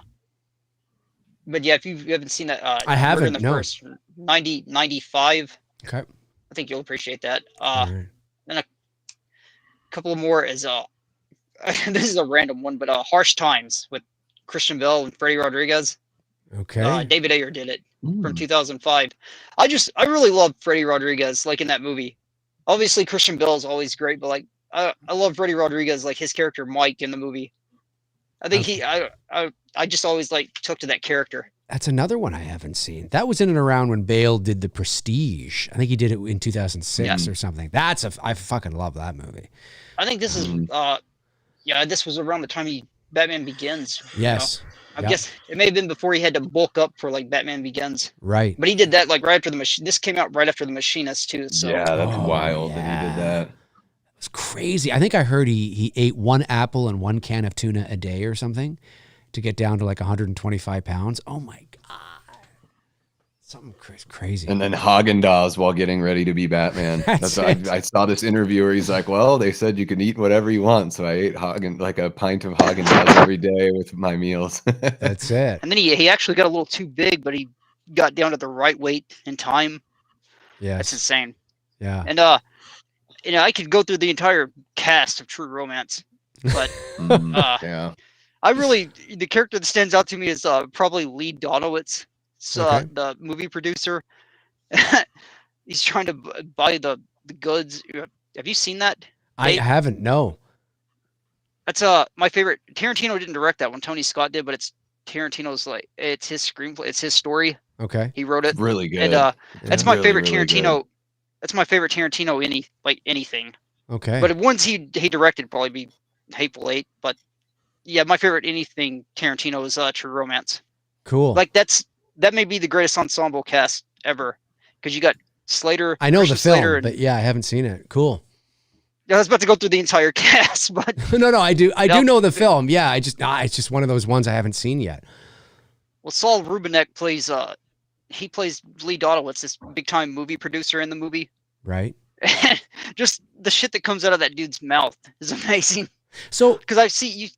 Go ahead. No, I was just gonna say, who's your favorite actor? My favorite actor? Yeah, your favorite actor. Oh, actor. Davey's real. See, Davey just told you. I was about to say Davey's. Yes. He's always talking about Lance Henriksen. This guy. Oh, Lance Henriksen. Okay. And why Lance Henriksen? I've been watching him since I was earliest memories, watching some of his movies. I was a hyperactive kid, but whenever I saw that dude on screen when I was a kid, I'd sit there and watch him. Okay. I know he's just a cool dude. Right. I'd watch Man's Best Friend, Pumpkinhead, Aliens, of course, that biker movie he was in with Forsyth, Stone Cold from '91. That movie's funny. He has one of the greatest lines in a movie ever. I'm not gonna say it because, I give it away, but check it out. You'll know when you see it. I can go through his filmography. I'm not gonna do that here, but yeah, that's cool. Yeah, Davey's got a running gag over on his channel with Cody Snyder because of that. So. Well, that's because you've been on his channel. He comes up a lot in the chat. Yeah. That's funny. I met him in this Indianapolis the same year, same place, same weekend. I met Bruce Campbell. So. Cool. Oh, yeah. Awesome. That's really cool. That's cool. Yeah. Sorry. There's a lot I could go through, but. Well, give me a couple more. All right. Let's no. Let me see. Do you have a favorite performance in a horror film? Jamie Lee Curtis in Halloween Ends, or no? I'm just kidding. I don't know about all that. Show fear your fucking tits. That's your favorite line and your favorite moment. That's his favorite moment. Yeah. I like that's another one. I like Elias Koteas a lot, and he's the greatest Casey Jones ever.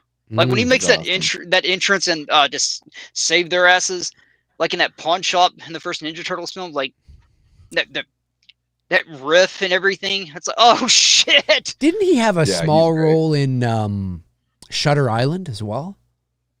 Was that him? I can't remember because I didn't see that all the way through. That's a great fucking movie. I always think of Ted Levine when I see that. That's another one. Yeah, that's another one. Just a random one. It's I think Nick brought up Van Damme earlier. So Ted Levine and Nowhere to Run, but he doesn't have enough screen time. Nowhere to Run. He's one of the. Sorry, go ahead. He's him and Joss Ackland. Rest in peace. We lost him recently. They're the main villains, but Ted Levine's like the best thing in that movie. Yeah. I'm a big Van Damme fanboy, and that's a movie where he's trying to like act. Yeah, I was just gonna say, I remember watching Nowhere to Run. That's the one where he winds up on like some country farm or something, or like a house in the country with a family. I remember when I remember watching that as a teenager in the 90s on, I think, like the Movie Channel or something like that. And I remember thinking that the mother, the girl, was really hot. I just, that's what comes to my head when I think of that. Yeah, Rosanna Arquette. I guess if that's her, I guess I hope I was right on that. And but I remember that, and I thought that, you know, for a Van Damme flick, it was pretty good. I think it's one of his better movies. It is, and Eric Roberts. Julia Roberts. Give him some love.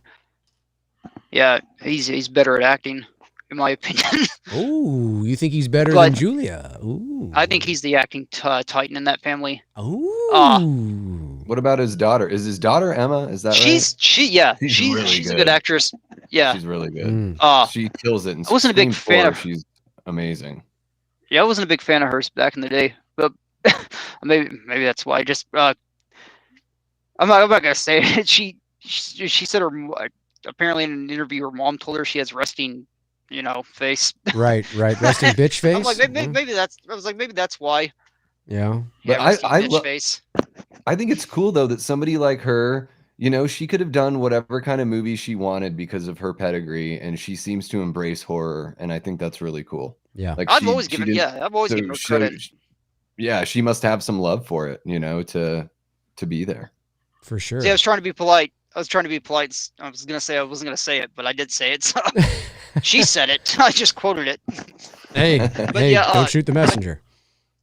Eric Roberts, probably in Pope of Greenwich Village. That's another him and Mickey Rourke. Okay. Like, he's great in that. Cool. I think he may come off as like overdoing it to some people, but yeah, he was also in the first Expendables, right? I think. Mm-hmm. That's right. Yeah, he's the main villain. I'm always best of the best. He's the big crime boss in the Nolan Batman movies, isn't he? In Eric right? Roberts doesn't Batman drop him from the Sal Maroni, whatever? Oh, yeah, he's Maroni. Yep. Shit. And then he's final analysis with Richard Gere. Okay. Yep. He was in a lot of he's really good at being a villain. Yeah, he's a character actor. Yeah. Just a sleaze bag. Right. Because he can be a loving father, like in Best of the Best, and then he goes to being like a complete sleaze, like just slime ball piece of shit, like in that, and like that's another one he's good in. Unfortunately, it's by Victor Salva, but he and Henriksen did Nature of the Beast in the mid '90s. It's a interesting little road movie. Okay. But like like the shit with Victor Salva. So gotcha. Yeah. Oh yeah. It makes you feel and talk about yeah.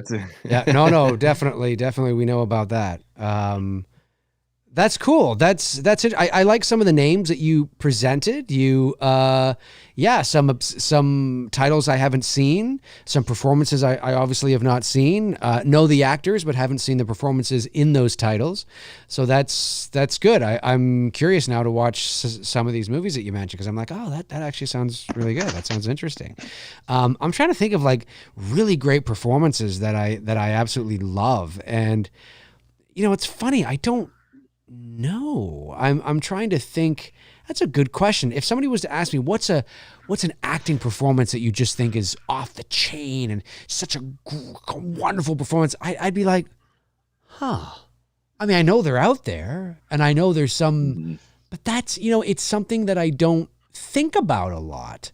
And so I'd have to really kind of think. I know when you really like get into it, it's difficult. I mean, I can go with Day-Lewis, but like I say Oldman over Day-Lewis because Day-Lewis hasn't done as many movies or characters as Gary Oldman, right? Like, which is fine because when he does do them, it's an event. I will say this, and this may be a little cliche, and maybe some of the viewers might laugh when I say this, but when I watched Leonardo DiCaprio in Revolutionary Road. I don't know if you've seen that movie or not. but he. I didn't see that one. I highly recommend it. It's a drama. Is that him and Kate Winslet? Yes, they reunite. It Okay. was from 2008, I believe. And I remember when I sat down and watched that movie, I was, and I also think it stars a young, when I say young, I mean, he's not like young, but I think it's that movie. What's his face? Chief Hawkins from Stranger Things. David Harbour. David Harbour. I think David Harbour is in that movie too. It's either that one or The Great Gatsby. It's one of those two, but I think it's Revolutionary Road. I know he's done this before in movies, and I know that maybe some people feel that DiCaprio is a little overrated, but I will say that there are some performances of his, certainly in The Revenant and Revolutionary Road are two movies of his. And I know he was nominated for, I think he was nominated for What's Eating Gilbert Grape, if I'm not mistaken, right? He was very young at that time, but he was nominated for, I think he lost to Tommy Lee Jones. Yeah, for The Fugitive, right? And I remember he's great in all of Revolutionary Road, but there's a scene where him and Kate Winslet are fighting, and they're not like physically, I don't recall. I think it's just it's a massive argument, and he is just, I'm sitting there watching this and I'm thinking, I believe this man is pissed. Like he's just sitting there and he's, I don't know what he says, but it's like to the point where it's like, I don't fucking care. Do you not understand what I'm like? He's just going off, and I'm sitting there and I'm watching this and I'm thinking to myself, I don't see acting here. I don't see pretty fighting. It's not pretty fighting. Like there's pretty crying, like there's crying in movies that's known as the pretty cry.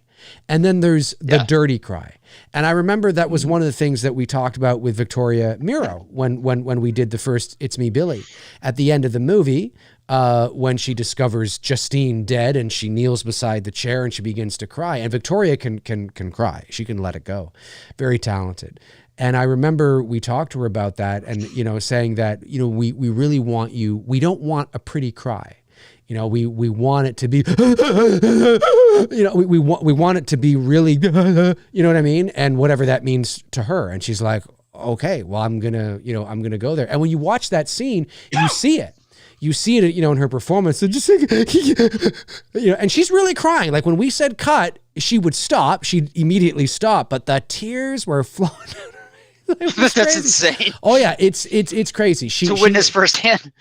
Yeah, she went off when and every actor is different, but with Victoria, she would have to, when we were preparing for that, she knew that scene was coming up, obviously that evening or that day, and she would go off on her own and she would just be alone time, and then we would set up the scene and the shot and the blocking and all that, and then we would bring her in. And so she could get into that, that mode. And so, so there's the, the pretty cry and then the dirty cry, we'll say. And Leonardo DiCaprio, like when he was just ripping in, they were fighting because there's infidelity and there's this and there's that. It's a terrific movie.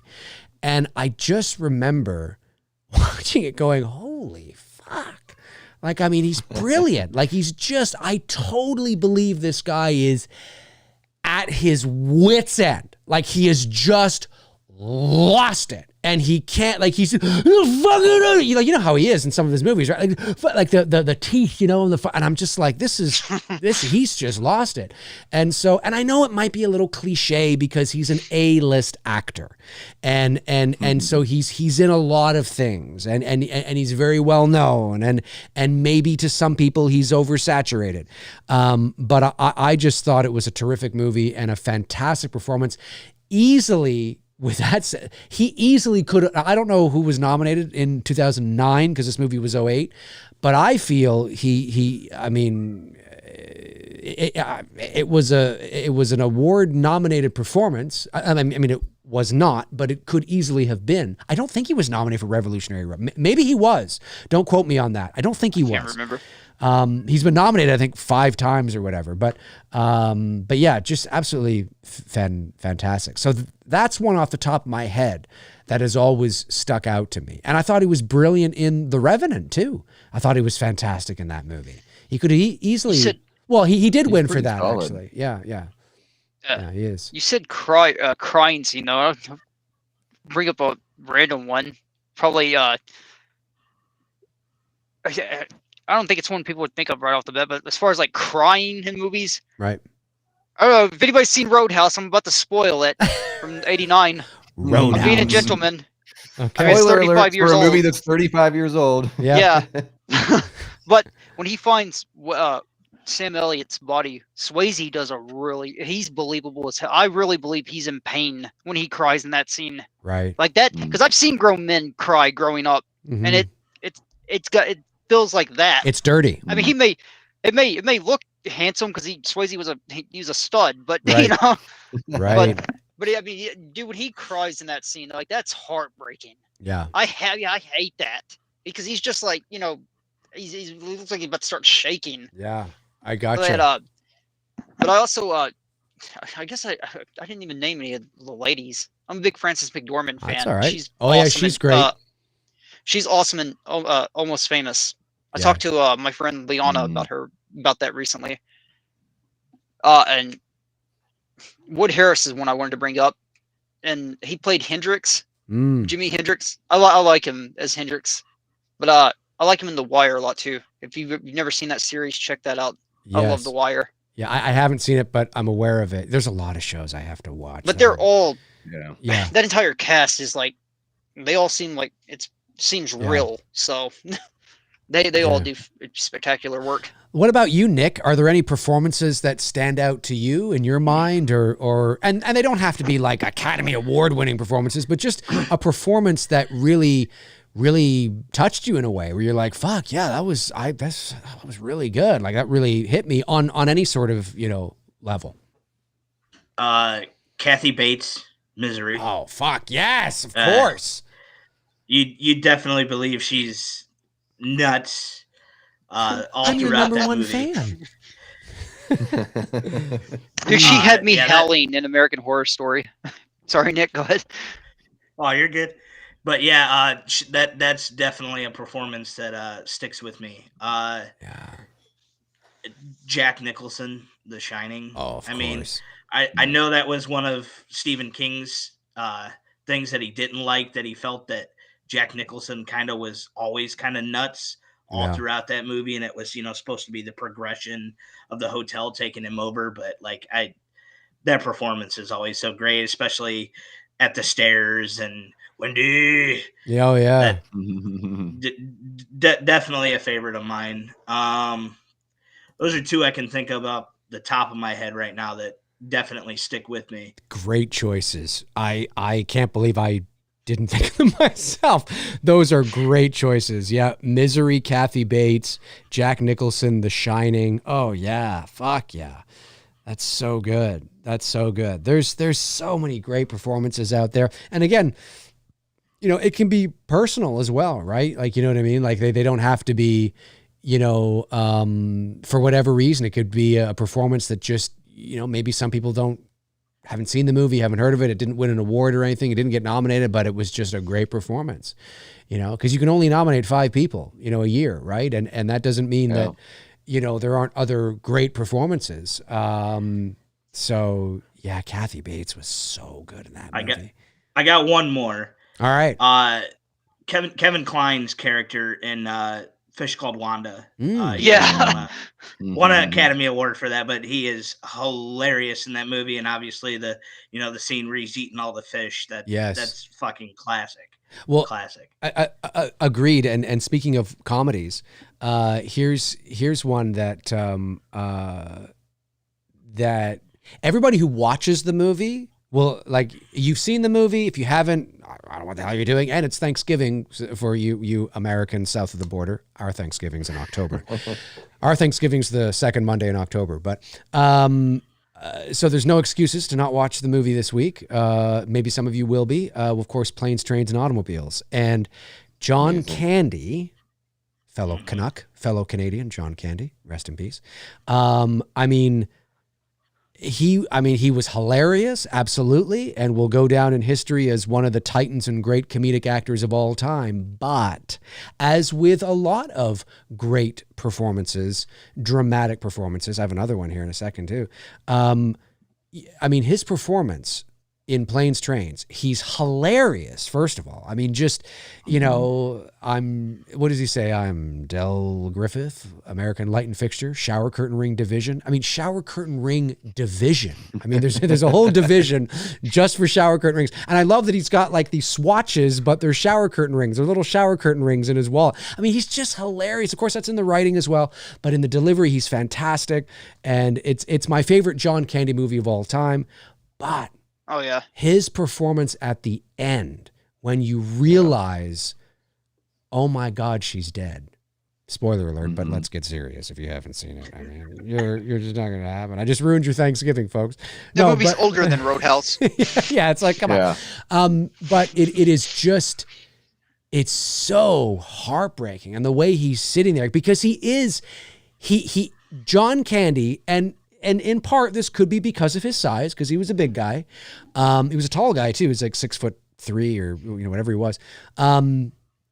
But he had that lovable big teddy bear thing about him in every movie he was in. Yeah, you know what I mean? I mean, maybe apart from JFK or something, but he had that in all his comedies. He had that big, you big lunk, you big oof, you big, he had that, whoo, you boom, boom, boom, you just loved him. You just loved him. So at the end of the movie, when Steve Martin begins to realize, wait a minute, there's something's not connecting here. He goes back and he walks into that room, and that's a longer scene. Steve Martin actually said, I believe there's a YouTube video where he talks about this. There was a whole monologue, I think, that John Candy had in that scene. If I stand to be corrected, but I believe there was more to that. It wasn't just, Marie's been dead for 8 years. I don't have a home, and they, which is just devastating enough. And, the look and it's fantastic as it is. I believe there was more that he had, whether it was filmed or not. I'm not sure. Maybe it was filmed and it was cut. I don't know. I just saw that video too. I just saw it a couple weeks ago. Wasn't there like and yeah, it's very, I think he has a copy of the transcript or something, and he's just sort of reading it and has that moment where, yeah, I mean, that scene and that, like, I'm getting goosebumps thinking about it, because when I was a kid, that was like, your eyes well up with tears, because it's this big lovable oaf, you know what I mean? It's this big, he's so lovable, and he's and he's annoying as hell. He's so alone. He's so alone. He's annoying as hell, but he's alone. He's hiding the pain. And he means well. He means well. Right? That's the thing, is that, he's annoying, and this guy's sitting beside me on the plane. But when Steve Martin begins to think about all those things, he begins to realize, what? I'm the hard ass here. If it wasn't for him, I wouldn't have had that hotel, and I wouldn't have had this. And yes, he's but he means well. His heart is in the right place. So when he walks in and he sees John Candy just sitting there, the way he's sitting there with his hands in his thing and his shoulders like this, and he looks up, he looks so vulnerable. He was brilliant. He was brilliant.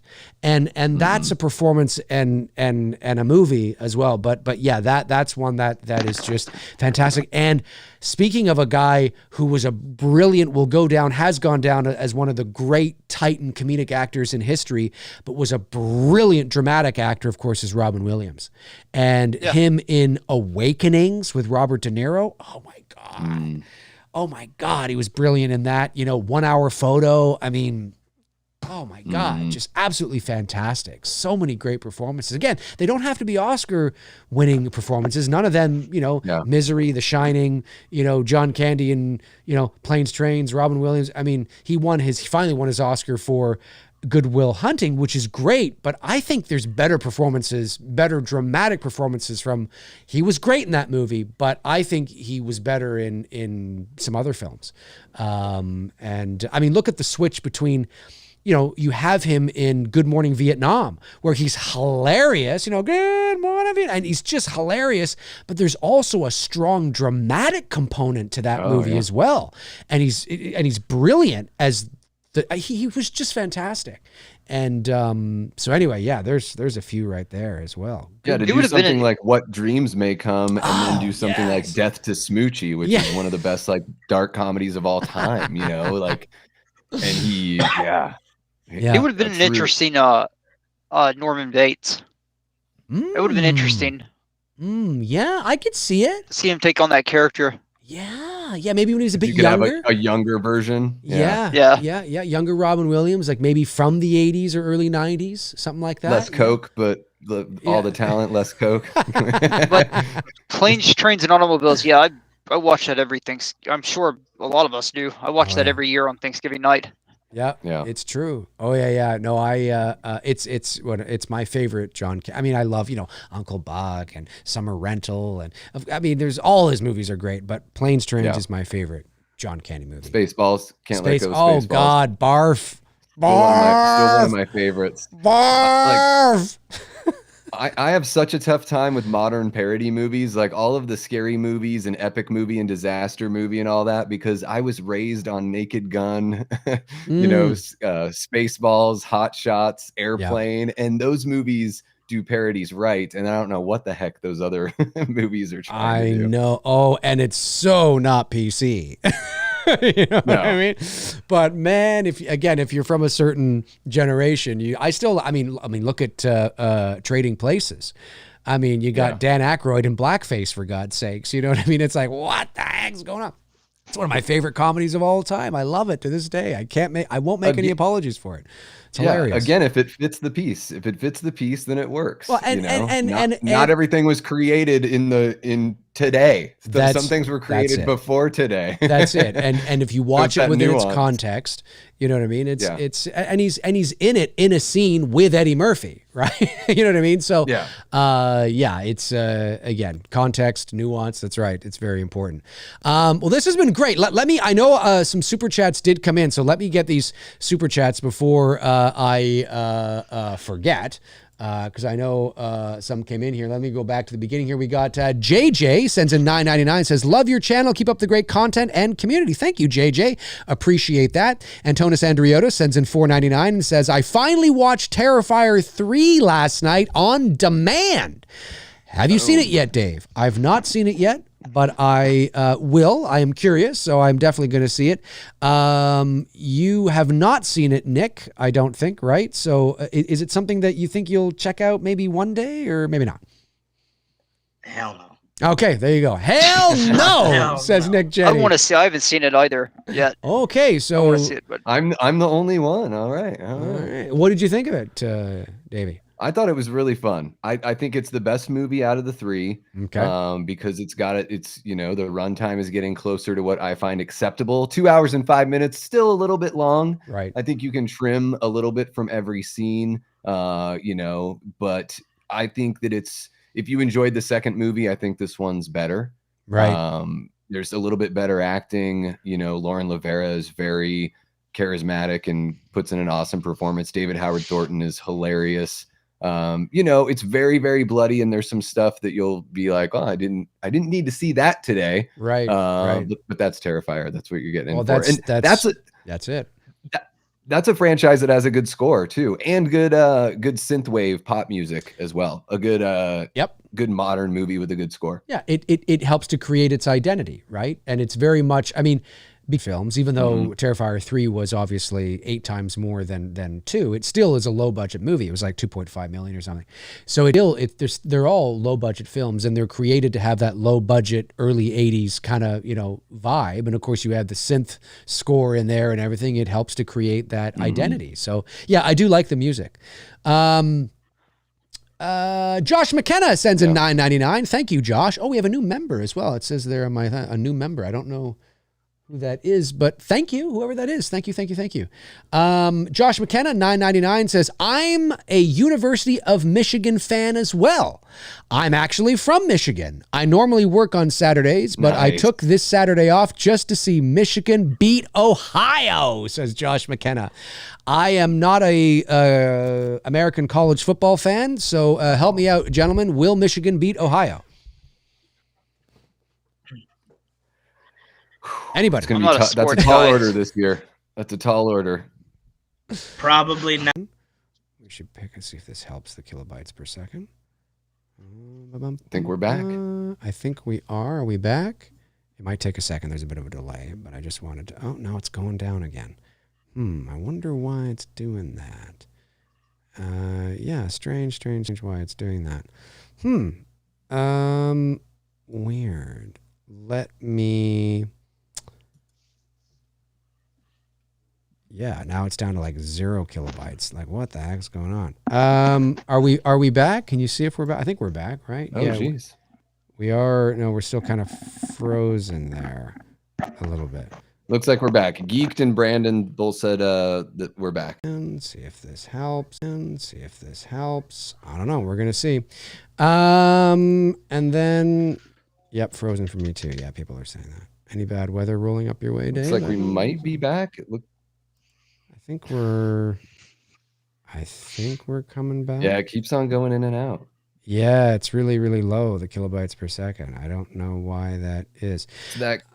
It's that Canadian internet strike. Oh, the Canadian the Can-Am connection. That's what it is. Yeah. All right. Let me. I know how to fix this. So let me just say, hang tight, folks. Hang on. I don't know why it's doing that. Why does it do that? Second. There's only 11 people now. Everybody left. I don't blame them. All right. I think we are. Hang on. Might take a second here. Ba-dum-bum-bum-bum. Yeah, chat room will let us know. I'm scrubbing it. I like that. I'm scrubbing it. I'm scrubbing it. Are we back? Anybody back? Yes, Kyle says back. Okay, good. We're back. All right. Sorry about that, folks. It's OBS. Blame OBS. Don't blame me. I just had to restart a few things. But let's continue and get through these questions so I can let these chaps go off to bed or wherever or whatever. Well, I guess it's early for Davey. It's like only 1 a.m. or 1 p.m. No, it's what is it? 7. All right, let me see here.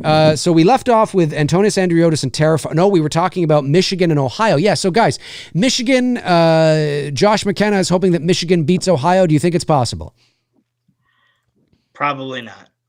Yeah, probably not. Unfortunately, this is not Michigan's year. They won last year, but they got the number 1 recruit coming to be their quarterback next year. So we should be back in business. But yeah, Ohio State's one of the best ones out there this year. So gotcha. It would take a miracle. Well, Josh, my fingers are crossed for all of you.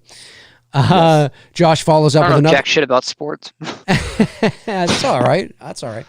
Josh follows up with another $9.99 and says, "What's everyone's Thanksgiving food or traditions?" Well, for me, it's just turkey, stuffing, food, pumpkin pie, things like that. Probably pretty traditional to what you guys have down there. So yeah, what are your food? What's your food? Do you guys like getting stuffed and feeling like you're 838 pounds? Absolutely. Yeah, because I try to eat like strictly, for the gym and stuff throughout the year, and so like I cut loose and November and like December and stuff. So that's the way to do it. Turkey dressing, chocolate pie. You have to live a little, right? I mean, you got to splurge a little bit. You know what I mean?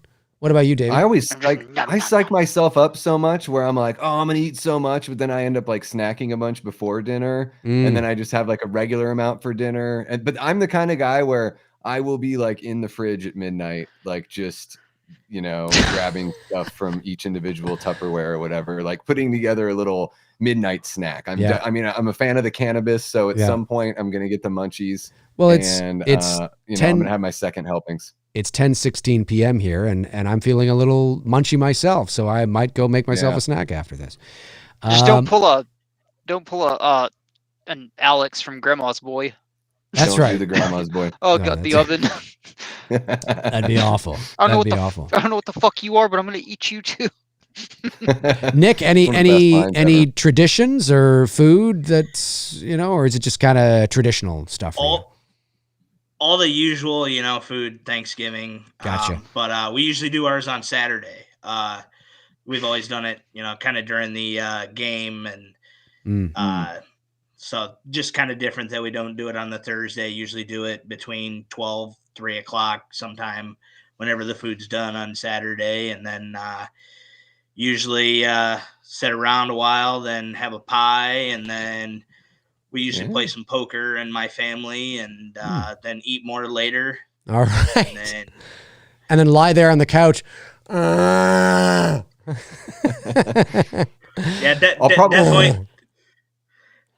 Definitely in a coma the rest of the evening, and then have to eat the leftovers for the next 2 days. And then, hey, but aren't cold turkey sandwiches fantastic?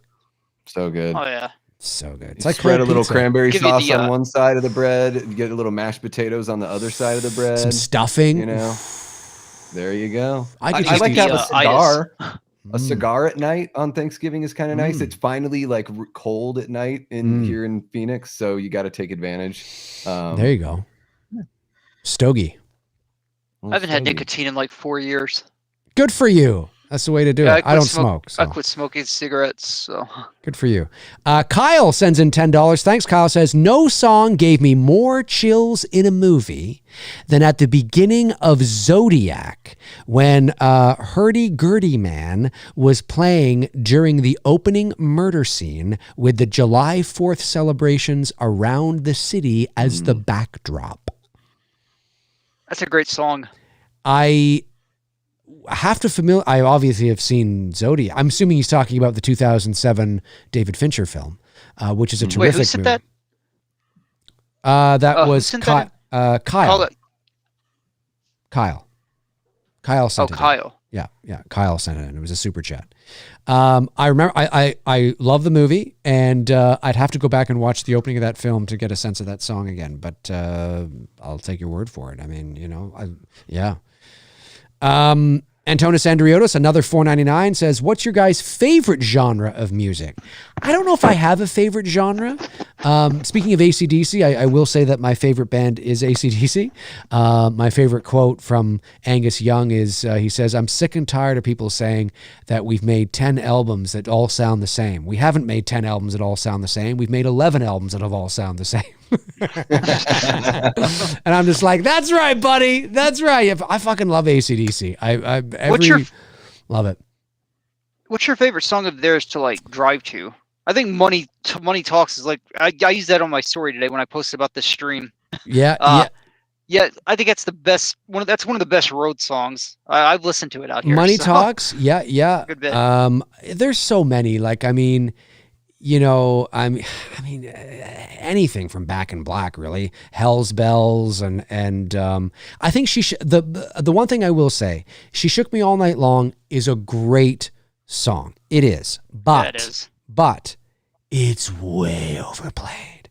Anytime any radio station is like, and we got AC/DC coming up next, it's She Shook Me All Night Long. And I'm like, oh, fuck, there's more to AC/DC than She Shook Me All Night Long.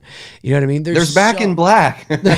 Amen. There's Back in Black. That riff is a lot of fun to play. Listen, Back in Black Nick's just thinking, I hate these guys. Listen, Back in Black is a great track. There's no doubt about it. But again, it's overplayed. Sure, there's lots of, there's lots of great songs that are hardly ever played. I mean, Who Made Who album. Who Made Who, I think, is a great track. You never hear it played. You know what I mean? That's the way I want my rock and roll. Great track. Never hear it played. I'm a Bon Scott guy. Bon Scott's great. I like them both. I like both Bon and Brian. I think they both have their own unique sound. The thing with Brian is that, I mean, he was great on Back in Black. Fantastic. He's a great singer. And but of course, as the years go on, I mean, you sing like that for so many years, it's going to have an effect. But they have their own unique sound. I love Bon. I love Brian. You want to hear a really wicked ass rendition of House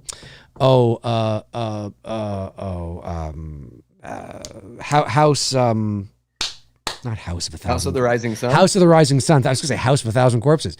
House of the Rising Sun. You want to hear a wicked ass rendition of House of the Rising Sun?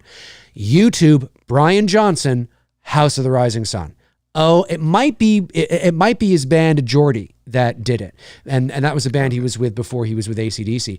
And fuck. I mean, he's not like, he's not there like he is with AC/DC. He's a fantastic singer. And I can understand now why Bon was like, if anything ever happens to me, he's the guy. I can understand, because he said that to the guy. He said, if anything ever happens to me, he's the guy, and it's just like, all right. And then all of a sudden he becomes the guy, and you hear him on the Back in Black album. He's great. Like he's not quite as screamy as he was in later. And I think he's great there too. But, Bon is fantastic. Bon's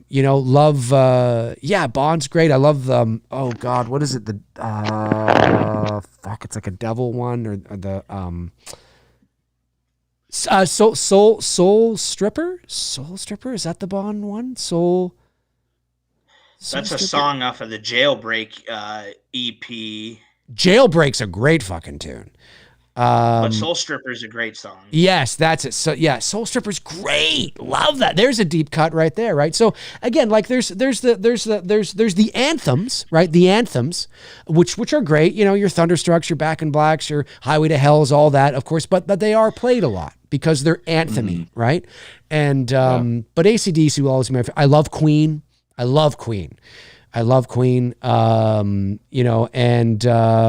Queen, AC/DC. I love Creedence Clearwater Revival, CCR.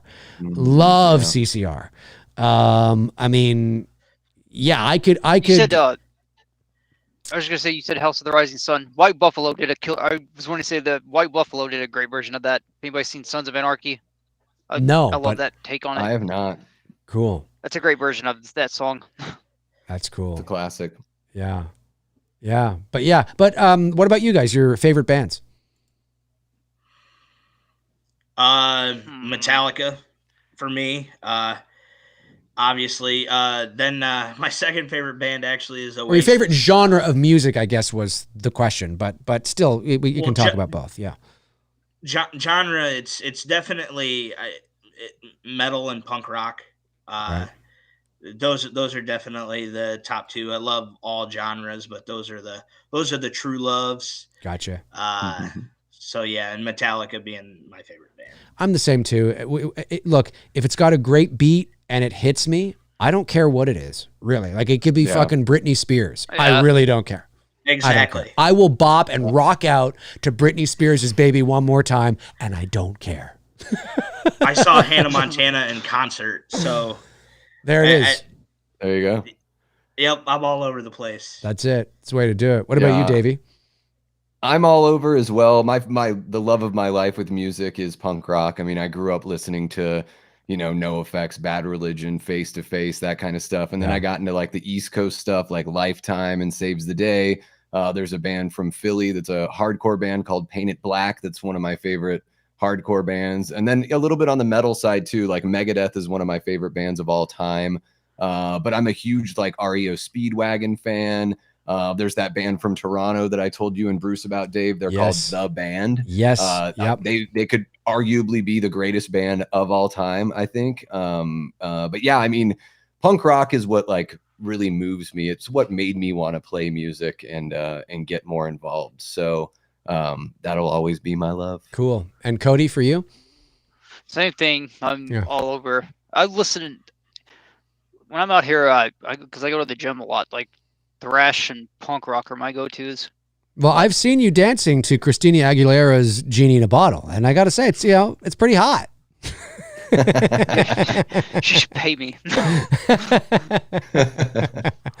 I want to reenact the Footloose dance scenes. And speaking of which, I wanted to clarify on that earlier. When I said I hate saying that, mentioning the score. It wasn't about mentioning the score and soundtrack, because I'm proud of my Footloose love. But of course, the fact that they've remade that and Point Break, two of my favorite movies. But I have to be now I have to always say the originals. And I'm I hate that I have to do that. I gotcha. I wish people could just be well, which one? I don't want to hear which one.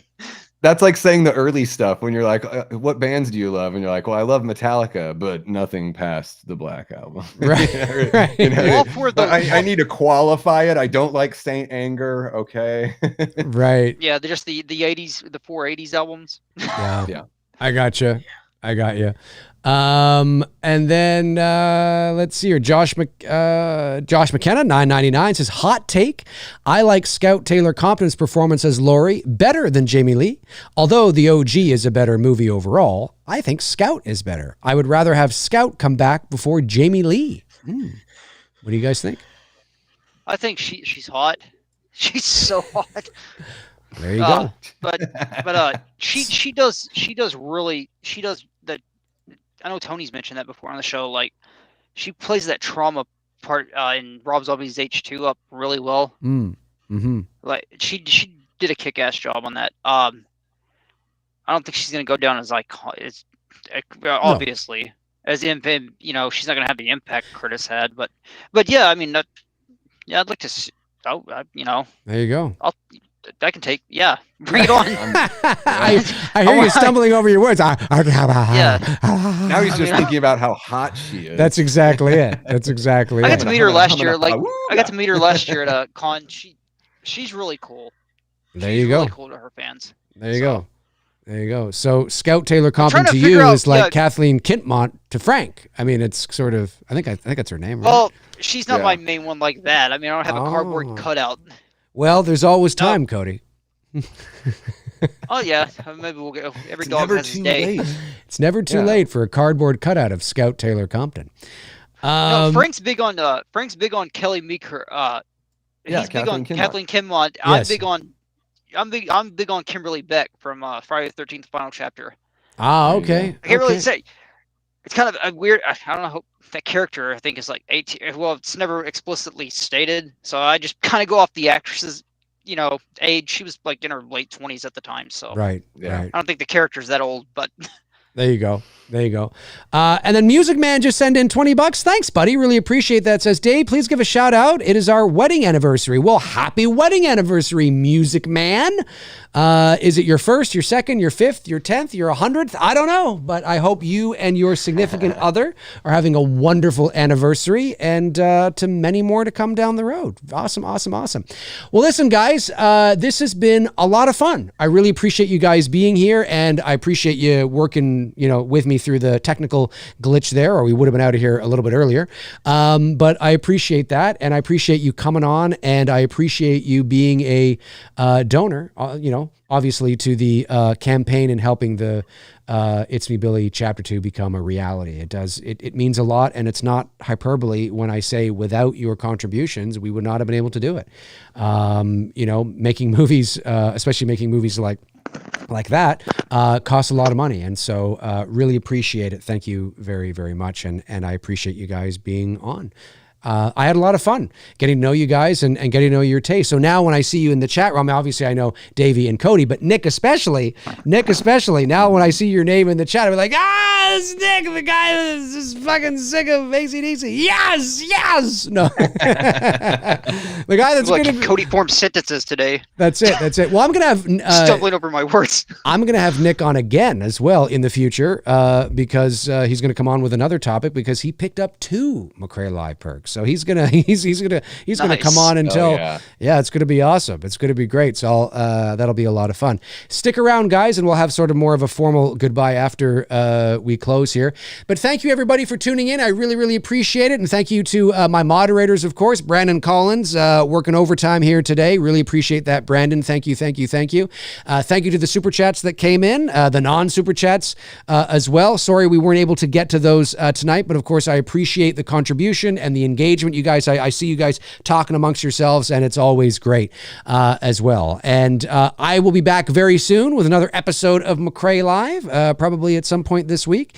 Maybe not on Thanksgiving, because probably you guys will all be, 70% of my viewers are from the US, so you'll probably all be busy eating and getting huge. So maybe I'll save it for Friday or something like that. I don't know. But yeah, have a great rest of your Tuesday, folks. And I will talk to you. Forgive me. Davey, you have a channel. So tell us what's going on and where people can find you. Yeah, it's really easy. You guys can find me on social media. You just look up Davey Deathray. So I'm here on YouTube, Twitter, Instagram, all that kind of fun stuff. And yeah, I do, I talk about horror. So I do, right now I'm reviewing the Tales from the Crypt series, the whole entire television series. I go live every Wednesday, going live at 9 p.m. Eastern every Wednesday for Late Night with the Davey. That's my late night show where I bring on like other content creators or creative types and, have an interview or like a discussion about a topic that's really fun. I'm going live all the time with watch parties and stuff. So, if you like what Dave does here and you want to get a watered down version of that, you can check out Davey Deathray. That's not true. You're selling yourself short, buddy. You're selling yourself short. The community that we've got over there is really amazing. It's very supportive and awesome. I show up. What those folks do for, for each other and for myself, just being able to show up and feel like we're hanging out with friends is really awesome. So we just crossed 1,200 subs. So, if you haven't subbed yet, we've been hanging out in the chat for a long time on Dave's channel. So come check out the channel, give it a shot, and let's get Dave to 30,000. He's been hovering that 29.5, now 29.7. Share Dave's channel on Twitter. I want to challenge all the McCrazies. Let's get him out there. It's not just the Halloween talk that's great. It's all of it. So let's appreciate get this guy at 30,000 subs. Thank you, Davey. I appreciate that. And Cody, you've yet to have a channel, although I know some people are pushing you to have one. Darren, yes. Darren Sands, I love him to death. He's got that peer pressure train going. He's pushing. He's got people on me. We'll see. Pushing. We'll see. We'll see. Maybe. I'm tiptoeing. Maybe. And Nick, of course, you don't have a channel. I don't believe. So nope. You'll just be like, nope, nobody can find me anywhere. Good night, everybody. Nick's going to be just spending the next few days eating and watching football, folks. So that's where you can find him if you need him. Nick's shirt is awesome. It is. I was just going to say, I love the shirt. It's fantastic. It's awesome. Folks, have a great rest of your Tuesday, and we'll talk to you soon. All righty. In the meantime and in between time, cheers.